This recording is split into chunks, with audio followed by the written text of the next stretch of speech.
Bienvenidas, bienvenidos, bienvenides a un episodio más de Margen de Maniobra, un podcast sobre política en un planeta en disputa.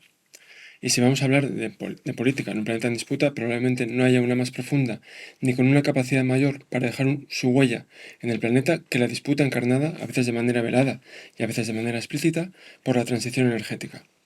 Grandes colisiones internacionales, disputas nacionales y conflictos locales se dan hoy precisamente por la transición energética, por su activación, por su paralización, por su rumbo, por sus costes, por sus beneficios o por su capacidad transformadora, percibida esta con ilusión o con espanto. Pero lo cierto es que la transición energética, como motor de la transición ecológica en general y de manera un poco mutante y desigual, está dando pie ya hoy y de manera acelerada a una revolución industrial y a una metamorfosis de la forma en que vamos a vivir la vida, a entender la política y a situarnos en el mundo. Aunque ahora solo estemos percibiendo los primeros destellos de ese nuevo orden verde.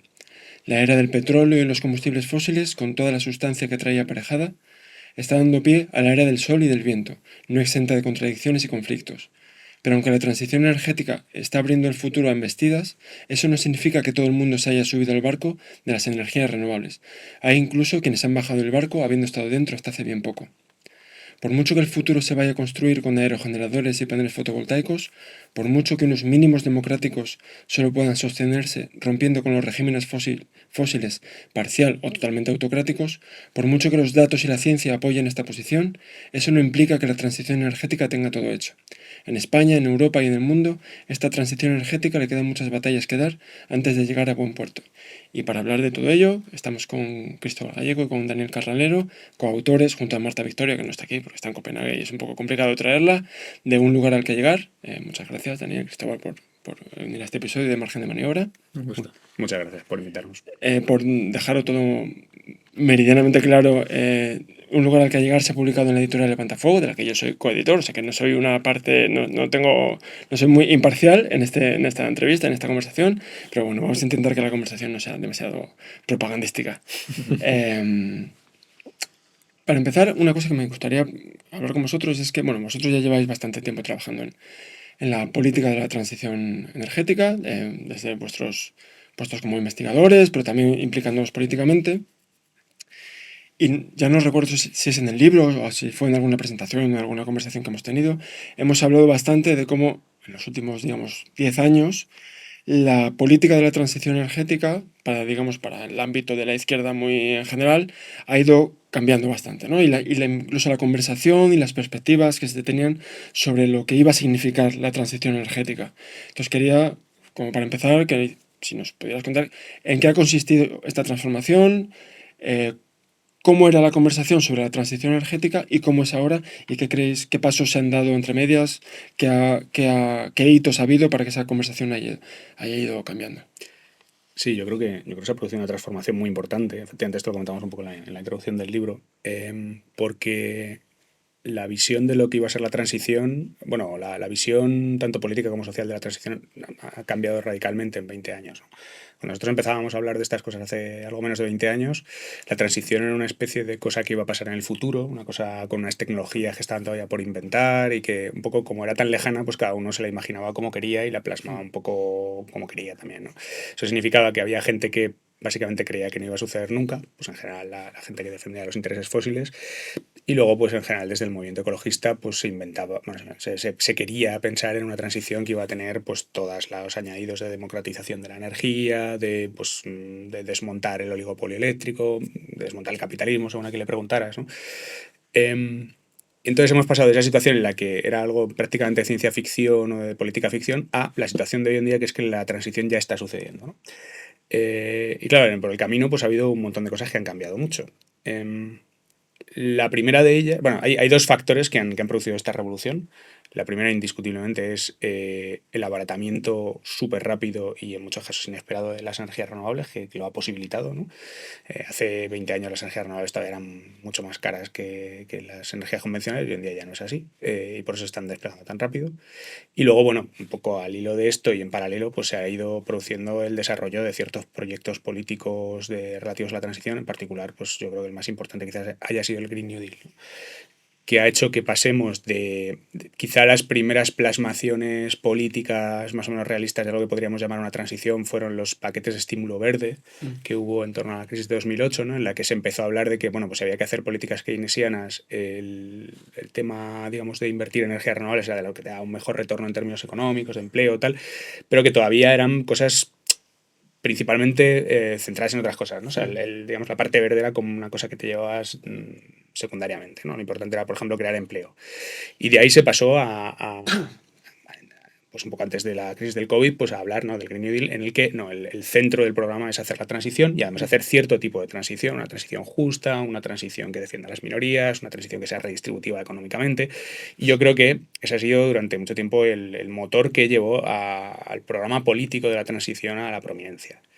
¿Qué ha pasado? Que luego la materialización de la transición, eso lo discutimos bastante en el libro, pues claro, cuando se lleva la correlación de fuerzas no ha permitido que haya sido la izquierda la que haya llevado a cabo materialmente la transición. Entonces tenemos una transición que es incompleta, que es problemática, que tiene mucho que ver con pues, los planteamientos de la derecha, es decir, el Green New Deal lo inventa Alexandria Ocasio-Cortez, pero estas transiciones que son algo que se podría comparar al Green New Deal, al final las han acabado materializando Biden y von der Leyen, ¿no? Entonces, claro, eso ha hecho que pues la transición tenga cosas que están bien, como por ejemplo el despliegue renovable, y otras cosas pues que te gustan menos, como que el despliegue renovable lo están haciendo las grandes empresas y se están beneficiando de él y tal. Y en paralelo con esto, pues yo creo que ha habido como dos cambios importantes, que son, por un lado, el cambio en el discurso de la gente que se opone a la transición, ¿no? Es decir, hace 20 años, cuando todo esto parecía que era una especie de sueño así, pues simplemente las posturas eran abiertamente negacionistas, ¿no? Hasta hace vergonzosamente poco tiempo había muchas figuras de primera línea política que simplemente negaban el cambio climático.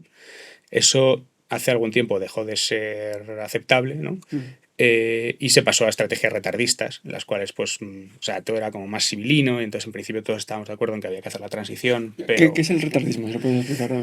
Sí, pues el retardismo es que, bueno, es una postura política que en realidad puede ser igualmente cínica y puede defender abiertamente los intereses de las energías fósiles, pero en lugar de decir el cambio climático no existe, no hace falta hacer nada, dice sí, el cambio climático existe, claro, hay que luchar contra él, pero a ver, vamos a hacer las cosas bien, ¿no? Y entonces te puedes dedicar a meterte en un montón de detalles técnicos y a intentar todo el rato poner palos en las ruedas y encallar el proyecto. Y se puede hacer además desde distintos lugares políticos, ¿no? O Sí, sea, se por puede ser supuesto. retardista Bueno, declaradamente muy progresista yo diría que un retardista es una persona que está en contra de la transición energética y diría que lo está porque el cambio climático no le preocupa o porque quiere defender los intereses fósiles. Para mí esa es la implicación que tiene retardista. Es decir, ahí uno puede ser, es decir, si uno es inconscientemente retardista, es retardista. En cierto modo quizás sí, pero pero al final acaba formando parte del proyecto retardista. O sea, sí. bueno, como que son matices, pero creo que aunque hay un proyecto retardista, que no sé si existe como tal, duro, digamos, como con principios duros, puede incorporar a ese conjunto de valores a gente muy... De todas maneras, eso me lleva, decía, hay una metamorfosis que es por un lado la de la gente que está Mm, abiertamente en contra, que viene de sí, defender los intereses fósiles, que luego además ahora pasos hacia atrás, luego hablamos de eso sí. si queréis, porque ahora estamos otra vez con el trampismo y con el fascismo fósil, estamos otra vez abriendo casi el negacionismo abierto, pero al mismo tiempo también, claro, toda esta transformación tan radical también hay que ver cómo se ha recibido desde la izquierda y desde el movimiento ecologista, ¿no? Es decir, porque también ha sido a veces muy difícil de digerir. Es decir, uno podría pensar que el hecho de que ya tengamos en marcha una transición debería haber sido visto como una victoria, ¿no? Pero no siempre ha sido así. En general diría que no ha sido así, porque claro, es una victoria que trae una victoria parcial, que trae un precio consigo. Es que, bien, estamos haciendo la transición, pero no es la transición que nosotros queríamos, ¿no? Y la está haciendo von der Leyen. Entonces, en ese sentido, pues sí, hay partes de la izquierda del movimiento ecologista que sienten que esta transición no es la suya y están, bueno, y hay todo un espectro de posturas ahora mismo al respecto, que van desde gente que, digamos, tiene un planteamiento más climático, si quieres, que pone el clima en el centro y dice, bueno, pues tenemos que luchar porque la transición esta que hay en marcha pues cambie y sea mejor y incorpore más cosas y intentar tirar hacia lo nuestro y considerar cuál es el balance de fuerzas que hay. Y luego hay otra gente que se siente realmente alienada de esta transición, ¿no? También hay que entender que, o sea, esto tiene que ver por una parte, con esa apropiación parcial de la transición que ha hecho la derecha, pero también con el hecho de que, digamos, el imperativo, o sea, las condiciones históricas en las que estamos llevando a cabo la transición también imponen un cierto tipo de transición, ¿no? Entonces la transición a día de hoy tiene que ser principalmente política industrial, despliegue rápido de renovables, una serie de cosas de ese tipo que no encajan bien, por ejemplo, con ciertos planteamientos políticos que vienen a lo mejor más de una tradición anarquista, que vienen de la tradición esta de lo pequeño es hermoso, de hacer pequeñas comunidades autosuficientes, tal. Eso no encaja ideológicamente con el tipo de transición a la que parece que nos vamos abocados, ¿no? Entonces eso está generando muchas Sí, tensiones. por matizar este aspecto que está comentando Dani, me parece que es un aspecto muy interesante de lo que ha ocurrido en estas últimas décadas, ¿no? Hace 2 décadas, cuando las energías renovables eran caras y por tanto pues, había primas, entonces tenías una frontera como muy clara entre pues, las empresas y los intereses fósiles, digamos, estaban en el mismo grupo, y frente a ellos estaba pues la comunidad climática, con una visión más o menos anticapitalista o desde luego progresista de la transición. Y claro, este cambio en el juego se produce cuando las energías renovables se abaratan y se convierten en la fuente de energía más barata que ha conocido la humanidad. Y de repente hay una parte de las empresas que estaban en el otro bando que, con su motivación bueno, pues de enriquecerse y de hacer negocio, empiezan a apoyar la transición. Pero eso no pueden hacerlo todas las empresas, porque ahí están las petroleras, están los intereses fósiles, y ahí se produce una fractura en este bando que en principio eso puede jugar a favor, porque digamos hay más gente sumándose o hay gente que antes tienes enfrente que se suma a la transición y sin embargo si ese cambio lo percibes como esos que yo pensaba que eran los malos, ahora parece que las cosas les van bien, entonces ya no me gusta. Creo que esa interpretación de esa línea más difusa entre los bandos puede jugar un papel a favor o en contra y creo que ahí no se están haciendo las cosas del todo bien. Hombre, hay que tener en cuenta que es que ha sido una cosa un poco esquizofrénica, ¿no? Es decir, uno podría pensar, por ejemplo, en Iberdrola, que en 2010, me parece, ¿no? Estaban básicamente inventando ellos el impuesto al sol y que consiguieron paralizar en España la instalación de las renovables, ¿no? Ellos solos, casi, con la ayuda del gobierno de Rajoy, pero un poco dirigidos ideológicamente por ellos, a ¿cuánto? Menos de 10 años después, estar presumiendo ellos de que eran los que más energías renovables instalaban, ¿no? Entonces, claro, efectivamente, de tenerles enfrente como el adversario principal a batir, a tener que contarles entre tus aliados de alguna forma, en algún sentido, pues es que es muy difícil, ¿no? Sí, yo entiendo que es complicado, pero en general, cuando ha habido grandes procesos en la historia de transformación profunda, siempre ha habido parte de la élite que se ha incorporado a ese proyecto de transformación progresista, por las razones que sean, ¿eh? Por razones incluso que pueden ser contrarias a las del núcleo de este proyecto progresista, pero bueno, que eso hay que saber, de alguna manera, manejarse en esa realidad, incorporar como lo que decía Cristóbal, detectar esas fracturas que puede haber en el bloque que tenemos enfrente, que bueno, lo podemos llamar bloque fósil o como queramos, para explotarlas y saber, bueno, explotarlas a veces implica incorporar a tu proyecto En ese a sentido, gente que hasta hace poco tenías enfrente. en ese sentido creo que hay un último matiz quizás que hacer, que es que yo creo que una cosa que está cambiando ahora recientemente es que hubo un momento en torno a 2020 y tantos, ¿no? Hasta, sí, pues cuando estaba el gobierno de Biden, ¿no? En el que esto de la transición había llegado a volverse prácticamente hegemónico, ¿no? Es decir, la mayor parte de los centros de decisión, me refiero, por supuesto, pues al gobierno de la Unión Europea, al gobierno de Estados Unidos, por supuesto China, pero también en una buena parte del tejido empresarial y los cuadros técnicos, ¿no? O sea, estoy hablando de los informes de Bloomberg, todo el mundo estaba, bueno, excepto, eso, como dice Cristóbal, pues claro, si tienes una petrolera, pues no puedes Sí. aceptar la transición sin más, ¿no? Pero incluso había empresas como Repsol que estaban hablando de que se iban a pasar a electricidad y que estaban a favor de... O sea, Sí, la última campaña claro, claro. publicitaria de Repsol. Entonces, lo que digo es, hubo un momento en el que la transición se había convertido en algo totalmente hegemónico, bueno, casi totalmente hegemónico en el sentido de lo que tú dices, ¿no? Efectivamente, las élites, incluso empresariales, incluso los directivos del capitalismo, habían aceptado que al menos algún tipo de transición iba a haber que O no hacer. se podían permitir decir lo contrario, ¿no? Claro, ya. Pero incluso se estaban sumando a ello, ¿no? Pero, y esto es muy importante, desde la victoria de Trump, Desde la última. desde la última victoria de Trump, quiero decir, sí, esto ha cambiado. Y entonces Muy rápido, pues hace muy 6 rápido. meses. Bueno, lo cual también nos da idea de hasta qué punto están convencidos algunos. Sí. Esto debería estar convencidos, ¿no? Pero lo cierto es que en muy poco tiempo ya no estamos en una situación en la que hay un supuesto capitalismo verde que lo controla todo y tal, sino que no, es que ahora tenemos enfrente al fascismo fósil, tenemos al autoritarismo que, es decir, Trump, luego hablaremos de ello si queréis, pero Trump ha venido a la Unión Europea a decir que dejemos de instalar energías renovables. Lo ha hecho explícitamente, stop the windmills. Y además nos ha obligado a firmar un acuerdo por el cual vamos a tener que duplicar nuestras compras básicamente de combustibles fósiles, ¿no? Sí. Es decir, ahora mismo tenemos enfrente a una extrema derecha que uno de sus principales puntos del programa. De hecho, yo diría que fuera de lo que son las guerras culturales, la identidad, ese tipo de cosas, quizás su proyecto central a nivel económico o estructural es acabar con la transición energética. Yo creo que en otros aspectos tiene muchas más contradicciones, el proyecto conservador Sí. en un sentido amplio, y en este es bastante compacto, eso es verdad. Ahora mismo no se detecta un conservadurismo, digamos, proclive a una transición energética relativamente rápida, aunque sea a favor de sus propios intereses. Yo creo que más adelante entraremos un poco más en cosas coyunturales, como más, digamos, de corto plazo, el tema del apagón, de sus consecuencias técnicas y políticas posteriores, pero como la transición energética, como decíais, no es un proceso que se haya activado hace 5 años, 10 años, sino que lleva mucho más tiempo. Una cosa que explicáis en el libro que a mí me resultó muy curiosa es que la tecnología, la propia tecnología de las renovables, realmente se conoce desde hace bastantes décadas y que lo que ha producido tanto los saltos de escala que han generado estas incomodidades, ¿no?, dentro del movimiento ecologista, porque ya no se habla de lo pequeño, sino que se habla de lo industrial. Eh, em, Tanto los saltos de escala como los precios, el hecho de que hayan caído, se debe a otras razones, no a innovaciones tecnológicas puramente de laboratorio. Entonces, quería preguntaros qué ha producido, de hecho, esta caída de precios, qué ha producido que se haya podido alcanzar estas escalas de producción.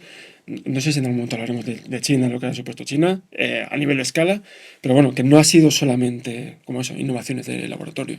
Sí, desde luego vamos a hablar de China. Si hablamos No de queda este otra. tema hay que hablar obligatoriamente de China. Efectivamente, la situación actual es inimaginable desde la perspectiva de hace unos pocos años. Ahora mismo estamos teniendo un acelerón en la instalación de renovables a nivel mundial.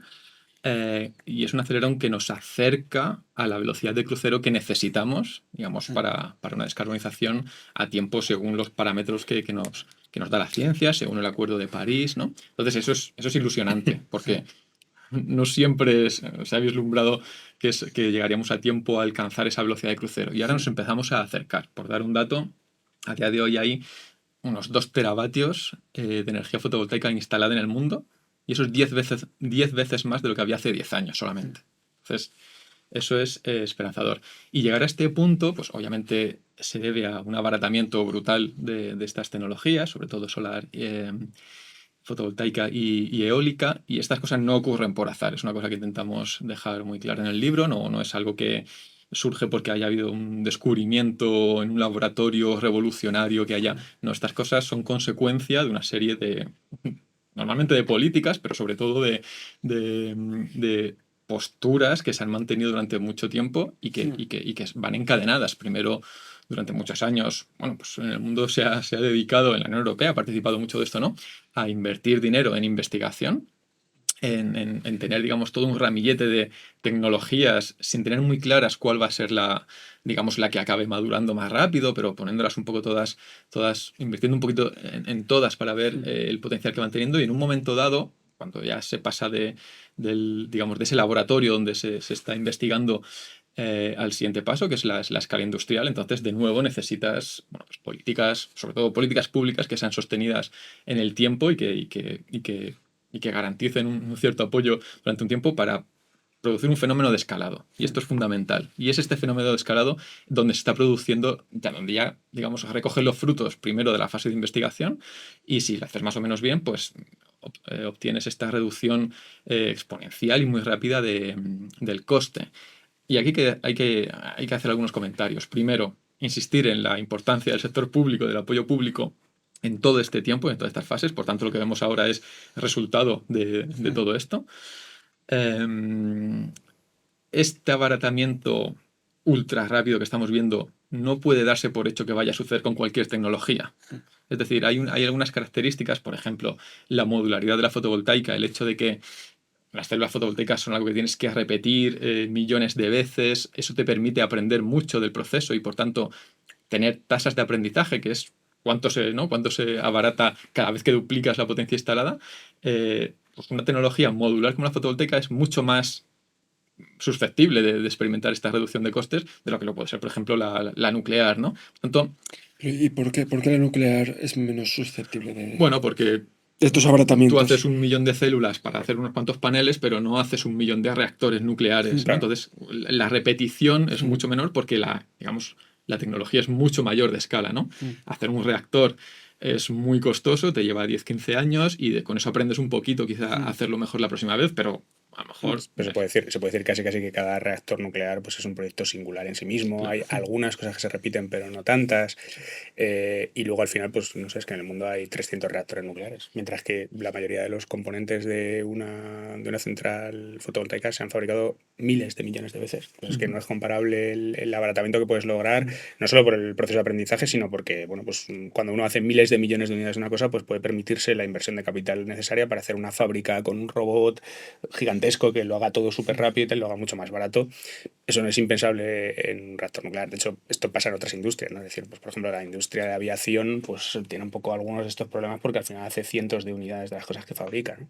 Y como resultado, mientras que la fotovoltaica, por ejemplo, ha reducido sus precios a la 10ª parte en 10 años, pues resulta que vemos que la nuclear, por el contrario, cada vez es más caro construir una central nuclear, ¿no? mm, Porque aparte de que no se aprende mucho y no se puede automatizar demasiado el proceso, pues van aumentando también otras cosas como los requerimientos de seguridad mm, y que van un poco complicando y encareciendo el coste.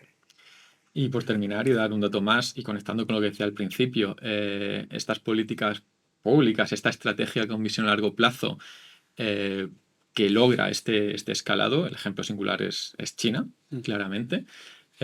A día de hoy la capacidad de fabricación mm. de China de módulos es 0,8 teravatios al año y recordamos que ahora mismo ha instalado en el mundo 2 teravatios y China puede fabricar 0,8 cada año. Mm. Y sin embargo, no está fabricando eso porque no hay en el mundo capacidad de instalación. Ahora se está instalando cada año en el mundo la mitad de lo que China puede fabricar. No de lo Esto que es el mundo puede alucinante. fabricar, sino de lo que Claro, lo China que puede China puede fabricar. fabricar. Entonces, digamos que ya están preparadas toda una maquinaria con muchísimo, con un nivel de Mm, automatización bestial, con una capacidad, bueno, resultado de una mm, visión clara a mm, largo plazo.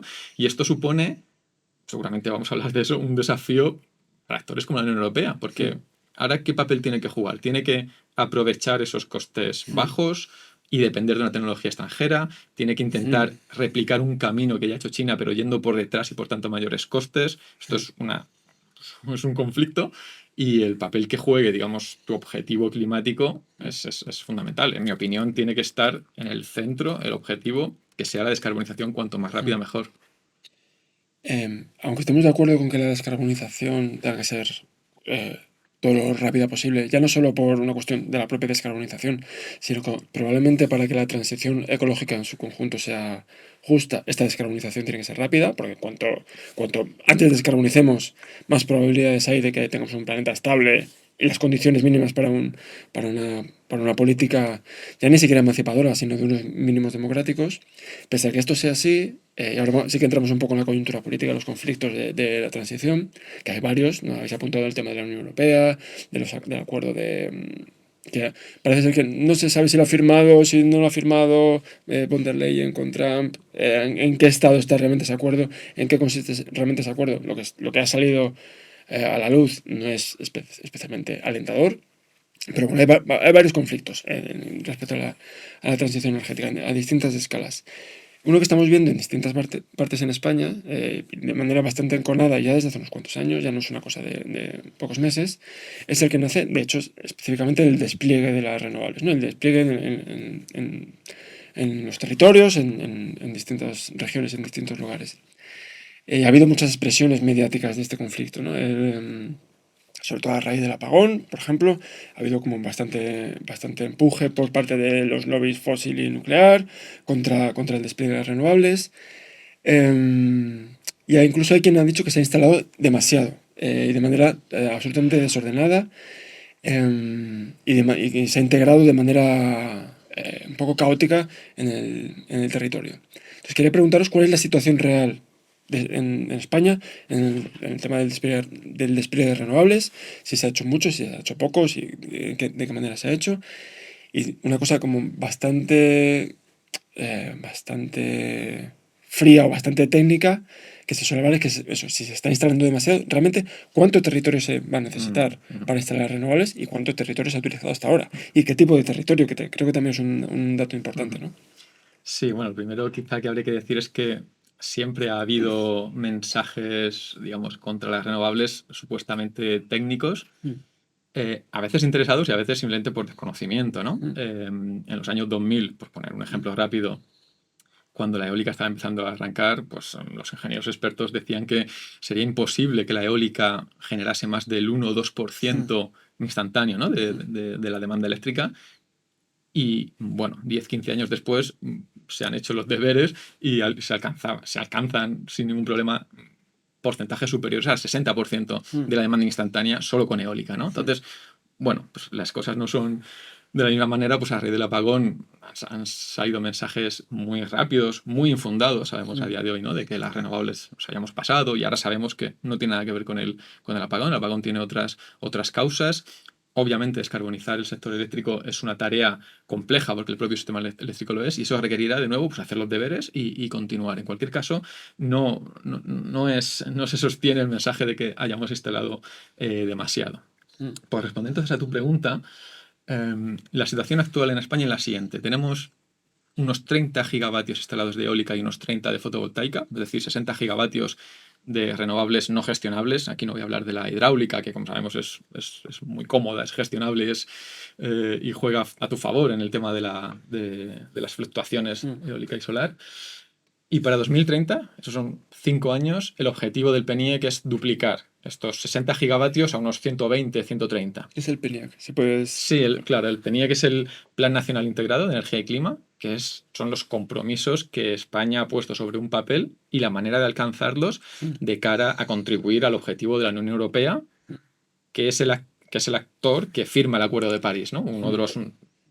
casi todos los países que han firmado el Acuerdo de París, a nivel de Unión Europea, el actor es la Unión Europea, y el objetivo de reducir el 55% de las emisiones a 2030 y la descarbonización a 2050, digamos que pide a los países que conforman la Unión Europea pues, que hagan sus planes. Pues el PNIEC es el plan español. Entonces tenemos objetivos a 2030 y una hoja de ruta para la descarbonización a 2050. Bueno, pues el objetivo a 2030 exige que lo que hay ahora instalado más o menos se duplique.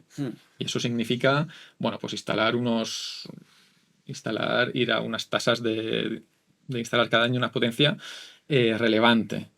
Y a 2050, más o menos las cifras que damos en el libro, sería multiplicar por 6 lo que hay ahora, más o menos. Es decir, unos 250 gigavatios de solar, de los cuales 50 podrían ir en tejado y 200 en suelo, y unos 100 gigavatios de eólica. Entonces, eso sería unas tasas de instalación de 8 gigavatios al año de fotovoltaica y unos 3 gigavatios al año de eólica, que es solo un poco más de lo que se está instalando ahora. Es decir, no estamos hablando de que haya que hacer algo muy lejano a lo que, ¿no? Es algo factible, no es un salto sustancial. Y son cifras orientativas, no tienen por ser 100 y 250, puede ser 150 y 200, pero es un poco para hacernos una idea de, bueno, cuáles son las cifras y cómo estamos.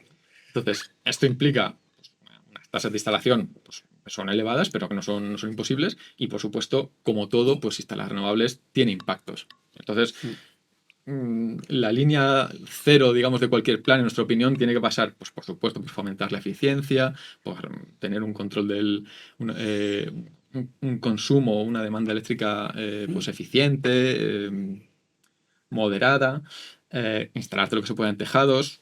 Nosotros estimamos que un quinto de la fotovoltaica podría ir en tejados, pero aún así es inevitable, si tú quieres descarbonizar la economía a 2050, que es el objetivo más ambicioso, que haya un despliegue de grandes plantas. Es un despliegue que hay que hacerlo ordenado y bien. ¿Tenemos territorio? ¿El impacto es muy alto? Son preguntas obviamente relevantes. Los datos y las estimaciones que hacemos. Para el objetivo a 2050, que es la descarbonización completa de la economía y que es bueno, lo más que puedes hacer para una lucha efectiva contra el cambio climático, estas cifras que hemos dicho de renovables implicarían el 2,5% del territorio. Y eso, bueno, pues uno puede decir, pues es mucho, es un porcentaje elevado. Sí, 2,5 es un porcentaje no despreciable del territorio que estás dedicando a que tu economía esté descarbonizada.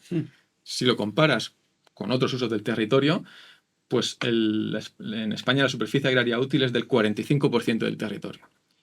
Y por poner un ejemplo, porque parece que está habiendo mucha polémica con el tema de los olivos, el campo olivar en España ocupa el 5,5% del territorio. Eso significa que aunque a mala fe nos propusiésemos instalar todas las renovables en olivares, incluso eso no va a pasar y es que no debe pasar, pero si se hiciese así, estarías ocupando la mitad del olivar que hay ahora. Y hay que recordar que España es el principal país productor y exportador de aceite de oliva, lo cual también tiene sus impactos. Hay gente enriqueciéndose con eso. Estamos comiendo los impactos de ese tipo de agricultura.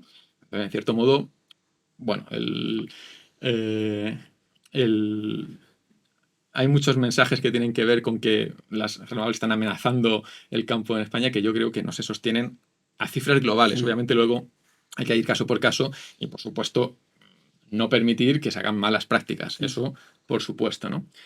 Y Bueno, y también se puede decir que, por ejemplo, esta cantidad de territorio es una fracción relativamente pequeña de todo lo que ha crecido el olivar y en general los campos frutales en la última década en nuestro país, ¿no? O sea, aquí no- Que parece que solamente se están arrancando olivos milenarios y es que resulta que el olivar en España ha crecido mucho en los últimos tiempos. Creo que bastante más que las renovables hasta ahora.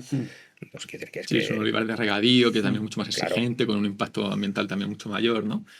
O sea, no es por centrarnos en el tema del olivar, pero es que justamente a nivel mediático está teniendo como mucha repercusión. Y más allá del territorio necesario, en términos de impacto ambiental, es muy interesante ver el índice de sensibilidad ambiental que ha publicado el MITECO. Es un índice, la verdad es que es una herramienta magnífica. Es un índice para cada celda de 50 por 50 metros de la península, en la que se evalúan, teniendo en cuenta más de 15 criterios, donde por supuesto tiene que ver con zonas protegidas, pero también con visibilidad, con impacto en el paisaje, y así pues, dos docenas de criterios más, evalúa para cada píxel de terreno cuál es el impacto de instalar o solar, fotovoltaica o eólica, los impactos son distintos, y clasifica ese impacto en 5 niveles. Bueno, pues si nos fijamos en el índice más bajo, es decir, en el de menor impacto, y cogemos el territorio en España con ese índice, vemos que ahí hay espacio suficiente para instalar pues, 200 gigavatios de eólica, que es el doble de lo que necesitamos a 2050, y 2000 gigavatios de fotovoltaica, que es casi 10 veces más de lo que necesitamos a 2050. Entonces, yo creo que cuando se miran estas cifras de manera global, el mensaje es claro, hay espacio suficiente y se puede minimizar razonablemente el impacto. Obviamente esto necesita que las cosas se hagan bien, que nos enfoquemos en la instalación en las zonas de menor impacto, obviamente con intermediación en el territorio y repartiendo sobre todo los impactos y los beneficios de la manera, con un criterio de visión pública, con un criterio de bien público, para facilitar todo esto, ¿no? Y para desencallar todo este movimiento y esta reacción que estamos observando a día de hoy. Además es una reacción que se está dando en muchos territorios de todo el estado y que precisamente por lo que dices, que no es un problema, o sea, que puede ser un problema político de ordenación territorial, pero que aunque tenga ciertas complicaciones, no debería ser lo más complicado del mundo llevar a cabo esa ordenación territorial, incluso ampliamente justa y profundamente justa y con un reparto de beneficios adecuado. Entonces yo lo que me pregunto es, a raíz de que se produce este conflicto, ¿no? De dónde viene, qué valores, ¿no? Entiendo que el principal conflicto tiene que venir porque este despliegue de renovables debe de estar asociado a una serie de valores y a un conflicto político que va más allá de la defensa del territorio y de la biodiversidad del territorio, sobre todo específicamente cuando el cambio climático, que es precisamente para lo que queremos acelerar la descarbonización, va a tener unos impactos mucho más profundos sobre los territorios, la desertización, la destrucción de la biodiversidad, que el propio bueno, despliegue pero de o sea, renovables. yo creo decir que no va de la defensa del territorio es un poco excesivo, ¿no? Es decir, yo estoy seguro de que casi todo el mundo que está en estas plataformas contra el despliegue renovable, ellos consideran que están defendiendo el territorio en algún sentido, ¿no? Sí, pero ¿de dónde viene el conflicto? Yo te diría que parte del conflicto tiene que ver con que cómo se priorizan los problemas, ¿no? Es decir, y eso también ha cambiado en los últimos años. Yo creo que pues la gente que... claro, tú podrías decirles, bueno, pero es que si tenemos un cambio climático descontrolado, pues da igual que estropeemos el paisaje porque dentro de 10 o de 20 o de 30 años aquí va a haber una sequía de la leche y este bosque tan bonito que tienes aquí va a desaparecer o se va a quemar en un incendio, ¿no?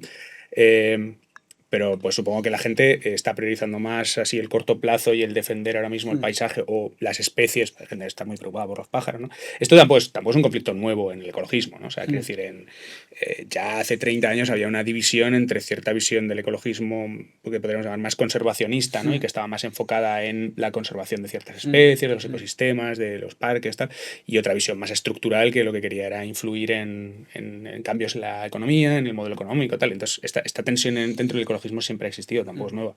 Entonces, dentro del ecologismo, pues yo creo que quizá también un poco lo que ha pasado es que ha habido un desplazamiento del centro de gravedad de las luchas desde el aspecto climático, que era yo creo que mucho más hegemónico en 2010. Sí, ¿no? incluso 2019, sí, que fue la eclosión esta, ¿no? de los movimientos climáticos.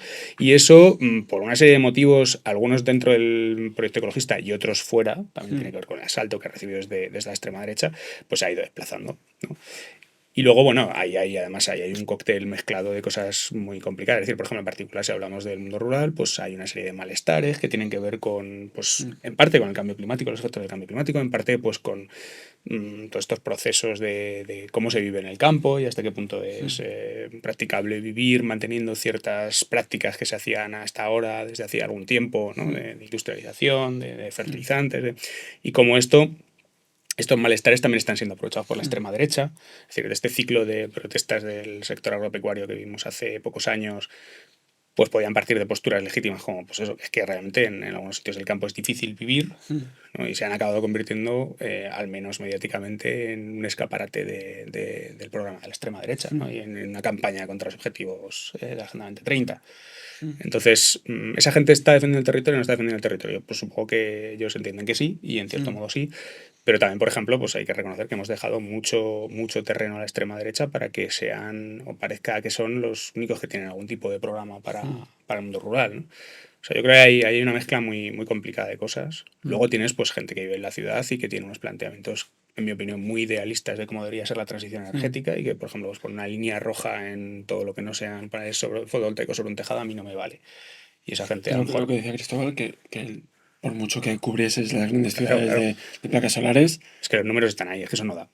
Bien, eso hay que hacerlo lo primero, porque evidentemente... como no da con otros muchos recursos, como pueden ser los alimentos. Claro, O sea, claro, no claro. solo con la energía. No podemos cultivar toda nuestra comida en nuestro balcón, pues hay que cultivarlos en la tierra, ¿no? Pues con esto quizá pasa un poco lo mismo. Por supuesto que hay que intentar empezar por los tejados, que es lo que menos impacto tiene, pero bueno, pues luego probablemente no, los números te dicen, tienes también que instalar Sí, yo creo que hay una característica que es importante para entender todo esto y es, bueno, el cambio climático tiene impactos, pero esos impactos, aunque es verdad que ya empezamos a verlos, digamos, los impactos más serios van a venir en el medio plazo, son globales, el problema es global y si no se resuelve globalmente, entonces no depende todo tanto de ti, ¿no? Y eso hace que el problema sea un poco abstracto en comparación con cuando empiezas a ver cómo aparecen parques eólicos que ya empiezas a ver en las montañas, Sí. cómo el impacto te afecta a ti localmente y se trata de algo que provoca un proyecto concreto. Entonces, claro, cuando es fácil replegarse, ¿no? Es fácil replegarse a esas posturas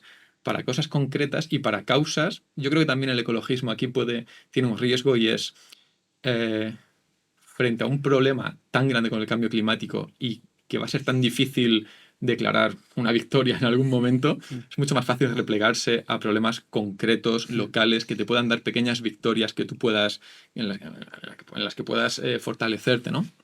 Pero claro, objetivamente, el problema de fondo es el cambio climático. Y como decía Dani, eso es lo que va a acabar perjudicando la biodiversidad, los ecosistemas, las condiciones de vida materiales de la gente.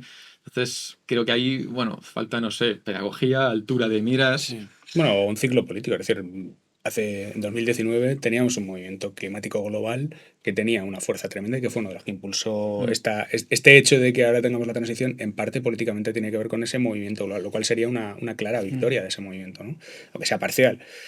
Pero ahora estamos en un momento de reflujo y entonces yo creo que una de las cosas claras que tenemos que intentar es bueno, pues que el movimiento ecologista y en general la sociedad vuelvan a darle al cambio climático la importancia que tiene, que yo creo que ahora mismo no se la dan. Y yo también creo que en 2019 ¿cómo explicarlo?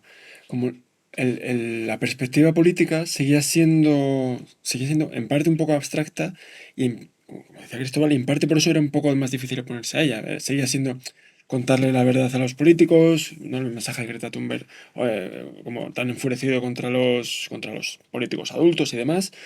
Ahora mismo, como la transición ecológica expresada por la transición energética se está dando de manera efectiva, ya es una cosa mucho más tangible. Ya no solamente estoy a favor o en contra del clima, sino estoy a favor de esta cosa, un poco lo que decías, de está pasando a mi lado. Entonces ya los valores y las pulsiones que despierta ya no son tan livianos como podía ser contarle la verdad o explicarle la verdad a los poderosos. Ahora los poderosos igual te están poniendo el parque fotovoltaico cerca. Entonces entiendo que se complica todo un poco más.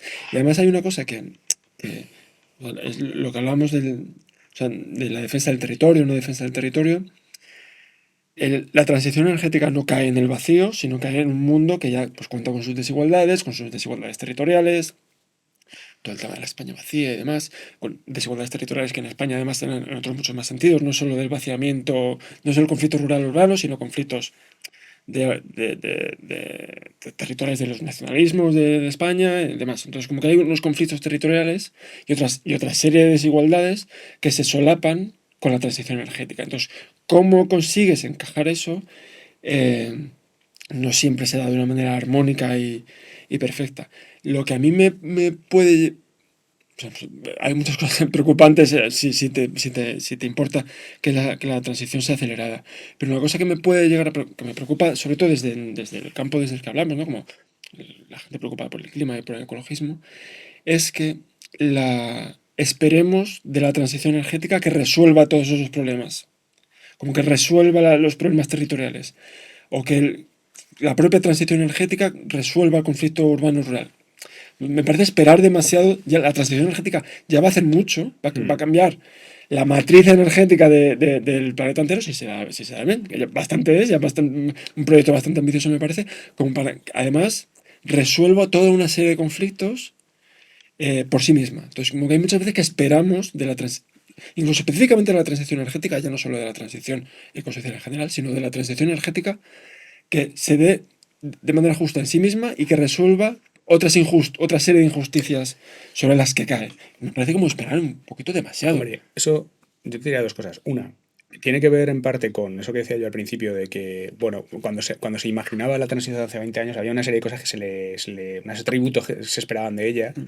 Uno de ellos era el de la democratización de la energía, ¿no?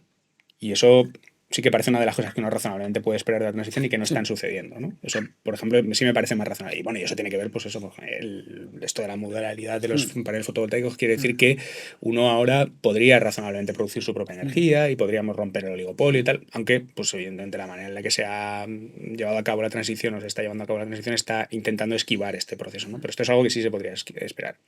Y luego, lo otro que quería mencionar un poco también, lo que decíamos antes es, hasta ahora, es decir, efectivamente, una parte importante de los conflictos viene del hecho de que la transición se está materializando, se está convirtiendo en algo real y claro, eso hace que aparezcan pues, las aristas, los problemas inevitables que cualquier política real tiene.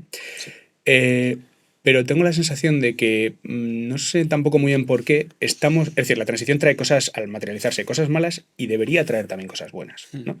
Y de alguna forma, las cosas malas están apareciendo mucho más rápido que las cosas buenas. Por supuesto, además se les está dando mucho más relevancia mediática. Es decir, también uno podría preguntarse por qué todas estas plataformas o todos estos movimientos en contra de las renovables reciben tanta atención y, por ejemplo, los movimientos contra las macrogranjas, que tienen un impacto probablemente mucho peor en el mundo rural, pues tienen mucha menos atención mediática, ¿no? Eso también sería para discutirlo. Pero bueno, digo que las cosas positivas que trae la transición no se están materializando o cuando se materializan no se está construyendo un discurso de, mirad, estamos en una emergencia climática, estamos dedicando mucho dinero a la transición y gracias a este dinero y a este proyecto que tenemos y al PNIEC y a lo que es la transición en sí, fijaos, ahora hemos conseguido esto. Ese tipo de cosas no están pasando y deberían pasar. Yeah. Estoy pensando, por ejemplo, ¿cuál debería ser el impacto de orden cero? Bueno, pues que si empezamos a tener un sistema eléctrico con una penetración renovable muy alta, como la tenemos ahora, la electricidad debería abaratarse. Esto no es así. porque tenemos un diseño del mercado eléctrico que no lo permite.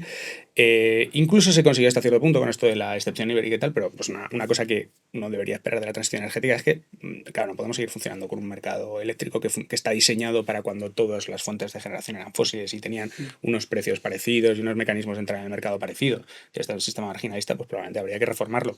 Si esto esto es muy complicado políticamente. Nosotros llevamos Sí, todavía con por esto. explicarlo un poco rápidamente, el sistema marginalista implica, si no me equivoco, que los precios vienen determinados por como la última fuente que se incorpora. La oferta más cara que necesitas para cubrir la demanda esperada, ¿no? Entonces, aunque la solar o la fotovoltaica tengan unos precios. Lo cierto es que el mercado marginalista, desde luego, no es, no es para nada el mejor marco para un mix de generación renovable, porque cuando no tienes, digamos, cuando las renovables no son mayoritarias, entonces el precio marginal te lo marca pues el gas o la hidráulica que oferta como si fuese gas, y entonces acaba siendo un precio muy elevado al que pagas a toda la fuente de generación. Pero para aquella, y lo hemos visto muchísimo estos últimos meses, cuando la demanda no es muy elevada, estamos en primavera y hay mucha fotovoltaica, como empieza a ser el caso, entonces el precio es cero o negativo. Eso Y el también precio tiene sus negativo problemas es también. un riesgo si esto se generaliza y empieza cada vez a haber más horas a precio cero cada año. Esto también es un problema, pero a la inversa, porque entonces ya es que los proyectos no reciben el flujo que necesitan para pagar la inversión inicial que han realizado a 20 años. Por tanto, como marco económico, el mercado marginalista, desde luego, O sea, va en contra de una alta penetración renovable. el mercado marginalista estaba pensado por una época en la que todas las plantas eran más o menos parecidas. Entonces tú tenías una planta de carbón un poco más eficiente que la otra, y entonces la que era un poco más eficiente pues entraba antes, pero cobraba lo que pagaba la otra. Entonces pues dabas un pequeño beneficio para ese tipo de sistemas, ¿no? O bueno, para cuando enfrentabas al gasoil con el gas natural, ¿no? Entonces para ese tipo de sistemas pues de alguna forma beneficiabas razonablemente a la planta que era más eficiente, que era más barata, tal, vale. Pero claro, ahora es que estamos hablando de gas que produce a 200 euros el megavatio hora y a nuclear o renovables que a veces producen a coste cero. Bueno, no es nunca cero, pero casi cerca de cero, ¿no? Y el precio viene determinado. Claro, entonces eso produce unas situaciones en las cuales, o lo que dice Cristóbal, pues hay veces en las que solo entran las cosas que producen a coste cero y como ofertan a coste cero, pues la retribución es cero para todos. Cual también pues es un disparate, que todo el mundo entiende que la cosa no puede funcionar así. O incluso situaciones en las cuales tienes tanta renovable que la nuclear ya no cabe y tiene que pagar a otro para que se baje, ¿no? De tal manera que no saturen el sistema eléctrico. O sea, son situaciones que... pero bueno, todo esto venía... Todo esto del sistema marginalista es una de las cosas clave de la transición eléctrica, pero todo esto venía a que uno de los efectos claros que podría tener la transición, que sería producir un abaratamiento general de la electricidad, pues no se está dando. Y yo lo que digo es, si por ejemplo un gobierno que estuviera realmente implicado con la transición energética fuera capaz de hacer un programa de fuera, mira, es que estamos a tope con la transición energética, hemos invertido dinero, estamos haciendo que se construyan más renovables, y gracias a esto la electricidad es hoy la mitad de precio de lo que era hace 10 años, eso yo creo que conseguiría la gente empezaría a entender, oye, pues esto tiene sus cosas buenas, y esto es una de las cosas buenas que va a traer la transición cuando por fin se haga bien, ¿no? Hay otras, no sé, estoy pensando por ejemplo en proyectos de adaptación. Pues mira, hemos declarado una emergencia climática, estamos dedicando esfuerzos a esto y gracias a eso pues ha pasado, no sé, pues ahora hay en todas las ciudades refugios climáticos o no sé, hay algunos de estos ejemplos que yo creo que serían muy sencillos. Tú ahora ves, por ejemplo, que en los colegios no hay aire acondicionado, ¿no? Estamos supuestamente en una emergencia climática y no se puede dedicar dinero a que la gente... Entonces, pero no se trata solo de poner aire acondicionado en los colegios, que por supuesto hay que hacerlo. Se trata de que debería haber una comunicación política de decir, a ver, fijaos, esto no era un problema hace 20 años, no, bueno, pues hacía calor en verano, pero siempre había hecho calor y tal, pero es que ahora esto es un problema clave porque durante muchos meses al año hace un calor que es inaceptable. Y entonces hemos sacado estas partidas presupuestarias especiales de nuestro plan de emergencia, que hemos declarado una emergencia climática. Nuestro plan de emergencia ha servido para que ahora estamos solucionando este problema que ha creado el cambio climático. Si la gente empezara a ver cosas de ese tipo que son positivas, que vienen de la transición, supongo que eso también serviría un poco para balancear. Claro, ¿cómo no vas a hacer planificaciones urbanísticas después de la Dana, claro, orientadas a evitar construir una zona de inundación, ¿no? Y que la próxima vez que se desborde el río, diga, fijaos, no se ha inundado porque hicimos la organización así, o porque pusimos un dique, o porque hicimos esta agencia. Infraestructuras, claro. Y otra, hay una otra consecuencia positiva, que yo creo que igual es un poco más a largo plazo, pero la energía barata en general es factor fundamental para atraer industrias, Total. para atraer trabajos. Total. Entiendo que no es una cosa de un mes para otro, pero si va a haber una transformación, como ya está viendo. Entonces, y si queremos participar de esa transformación industrial que se está dando a nivel global y tenemos energía barata, como tiene España, de múltiples formas, es como el pilar fundamental para atraer industria, De hecho, yo he leído a industria economistas- verde, limpia. Yo he leído a economistas diciendo que uno de los motivos por los que la economía española va particularmente bien en el contexto europeo es porque nuestra energía es relativamente barata comparada con el resto de la Unión Europea. También señalar que antes estamos hablando, por ejemplo, de por qué, o sea, este abaratamiento de los paneles solares o de las baterías que se ha producido en China, que por supuesto tiene mucho que ver con este argumento que estamos hablando antes, pero yo he leído recientemente estudios que comparan los costes de producción en la Unión Europea y en China. Y por supuesto, uno de los factores importantes es bueno, pues el rendimiento de su capital, porque pueden hacer fábricas más grandes, pero otro factor también muy importante es el coste de la electricidad. Es que el coste de la electricidad es excesivo en la Unión Europea, a pesar de que nosotros tenemos un mix mucho más renovable. Y esto tiene que ver con que nos estamos disparando en el pie con el tema de cómo marcamos el precio de la electricidad, y que básicamente lo que significa es que estamos cogiendo un montón de rentas de la sociedad europea y se las estamos regalando a un sector muy pequeño, es el sector eléctrico. Entonces esto es una cosa que claramente habría que solucionar. Sí, si no me equivoco, uno de los elementos fundamentales del Clean Industrial Deal, que sería como así el pacto por la industria limpia o algo así, tenía temas de circularidad y económica y demás, que están muy importantes, pero el fundamental era: necesitamos energía barata para tener industria, porque Claro. si no, no va.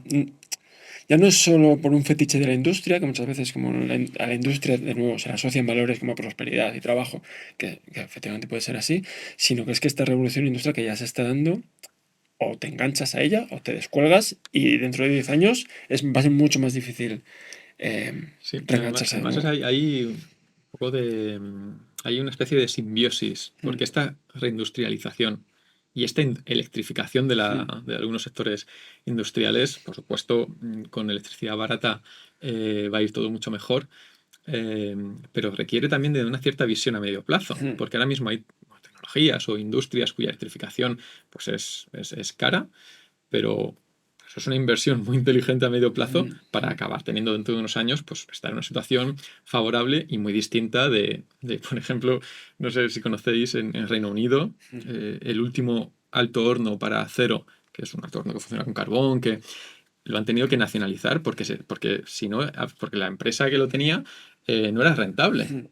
Entonces, a veces te ves en lo que se conocen como los problemas de la media transición, ¿no? Cuando estás como a mitad de la transición, tienes un poco que elegir entre o mantener tu antigua infraestructura fósil porque es lo último que te queda para tener una industria, o invertir en la nueva, que supone una inversión porque ahora es más cara, pero es la manera de abaratarla, ¿no? Es la manera de hacer ese escalado. Y en Reino Unido se han visto en esa tesitura y han optado por nacionalizar el último alto horno que funciona pues con carbón, con fósiles, porque no le quedaba otra manera de hacer acero, ¿no? El acero tiene maneras de electrificarse, son caras, pero con una perspectiva de electricidad barata y una estrategia a medio plazo, claro que es un camino no solo razonable, sino muy deseable, ¿no? Bueno, y luego hay otro factor, ahora que dices esto de la electrificación, que es que o sea, el abaratamiento de la electricidad se va a acabar convirtiendo en una condición de necesidad para poder seguir adelante con la transición. Es decir, estamos llegando a una situación, en particular en España, en la cual digamos que estamos haciendo los deberes en la instalación renovable. En eso yo creo que podemos decir que vamos bastante bien. Esto que voy a decir creo que vale más o menos en general para la Unión Europea.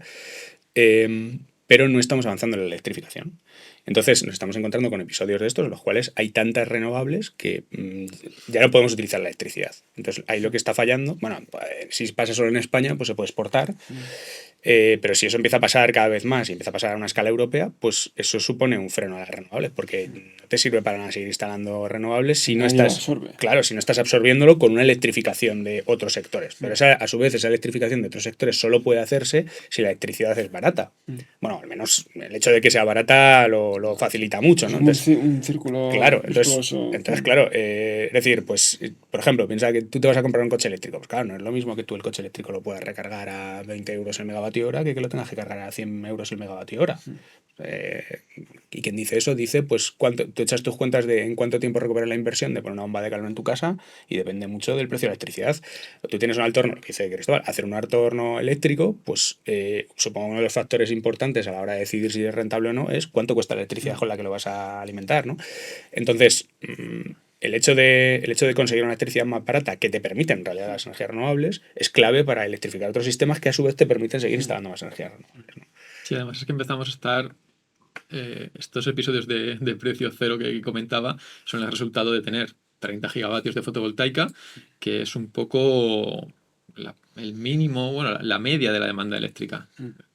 Los 30 gigavatios nunca generan al 100%, pero ya empieza a haber como una interferencia entre lo que genera la fotovoltaica y dónde está tu demanda eléctrica. Entonces, o subes esa demanda en las horas de solar, o sea, tienes que subir esa demanda, pero además tienes que ser capaz de desplazarla con tecnologías de almacenamiento, porque si no vamos a tocar un techo, la fotovoltaica va a tocar un techo porque no va a haber manera de evacuar esa electricidad. Ahora, un poco más tarde, hablaremos del tema de la electrificación, que creo que es muy, muy importante, pero ya como estamos metidos un poco más en el tema de la coyuntura más inmediata, quería preguntaros, aunque solo hablemos brevemente sobre esto, sobre el apagón, del que, de hecho, hoy hacen 3 meses y un día, más o menos, si no calculo mal. Se insistió mucho casi prácticamente desde las horas posteriores al apagón, que no se iba a conocer inmediatamente qué lo había causado. Ya han pasado 3 meses. Quería preguntaros qué sabemos sobre el apagón, qué lo ha producido, qué no lo ha producido. Preguntaros también un poco por las repercusiones políticas, la presión de los lobbies fósil y nuclear, que también fue muy...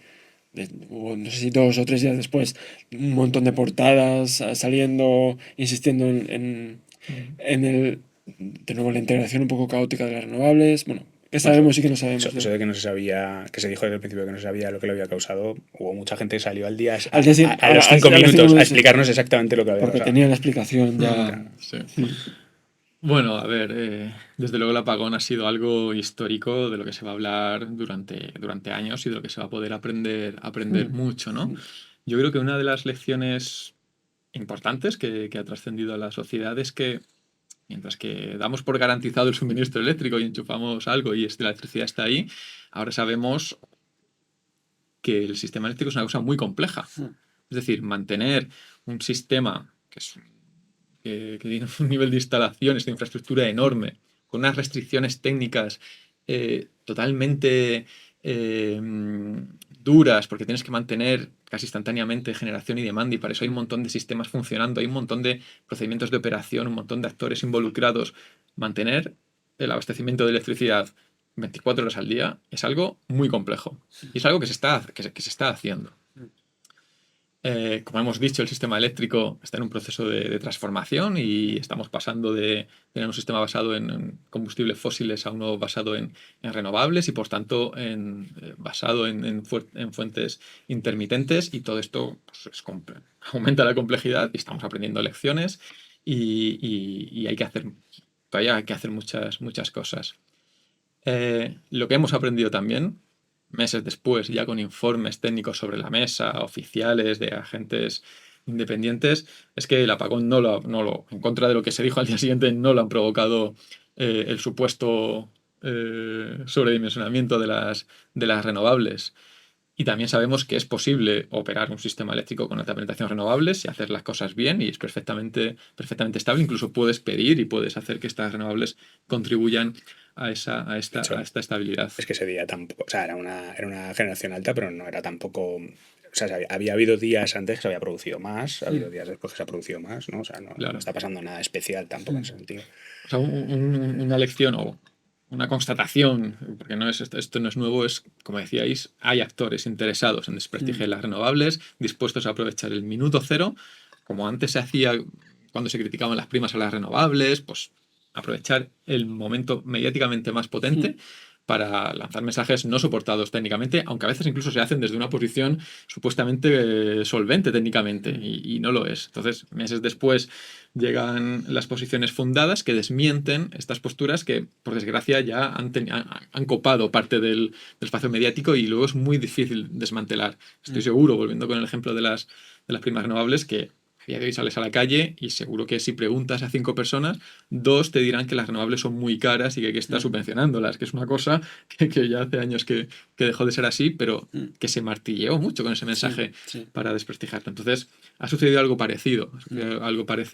Las causas, aquí es difícil, y yo tampoco soy un experto, explicar las causas del apagón.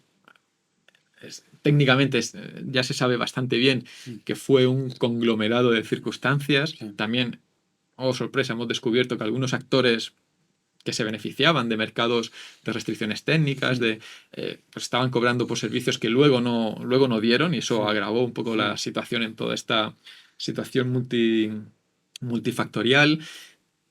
Parece ser que Red Eléctrica, en su gestión de problemas de sobretensiones en líneas, de problemas de potencia reactiva, a veces pues tiene que conectar y desconectar líneas, y cuando tú quieres resolver un problema y tomas una acción, eso te está empeorando otro, porque el problema es muy complejo. Bueno, pues de ahí vamos a aprender muchas cosas, ¿no? Pero yo creo que quizá lo más grave es justamente esto, ¿no? El momento mediático totalmente copado por mensajes antirrenovables y pronucleares, que ya sabemos que son falsos, que no estaban fundados, pero no tuvieron ningún tipo de pudor, ¿no? en salir a escena lo antes posible.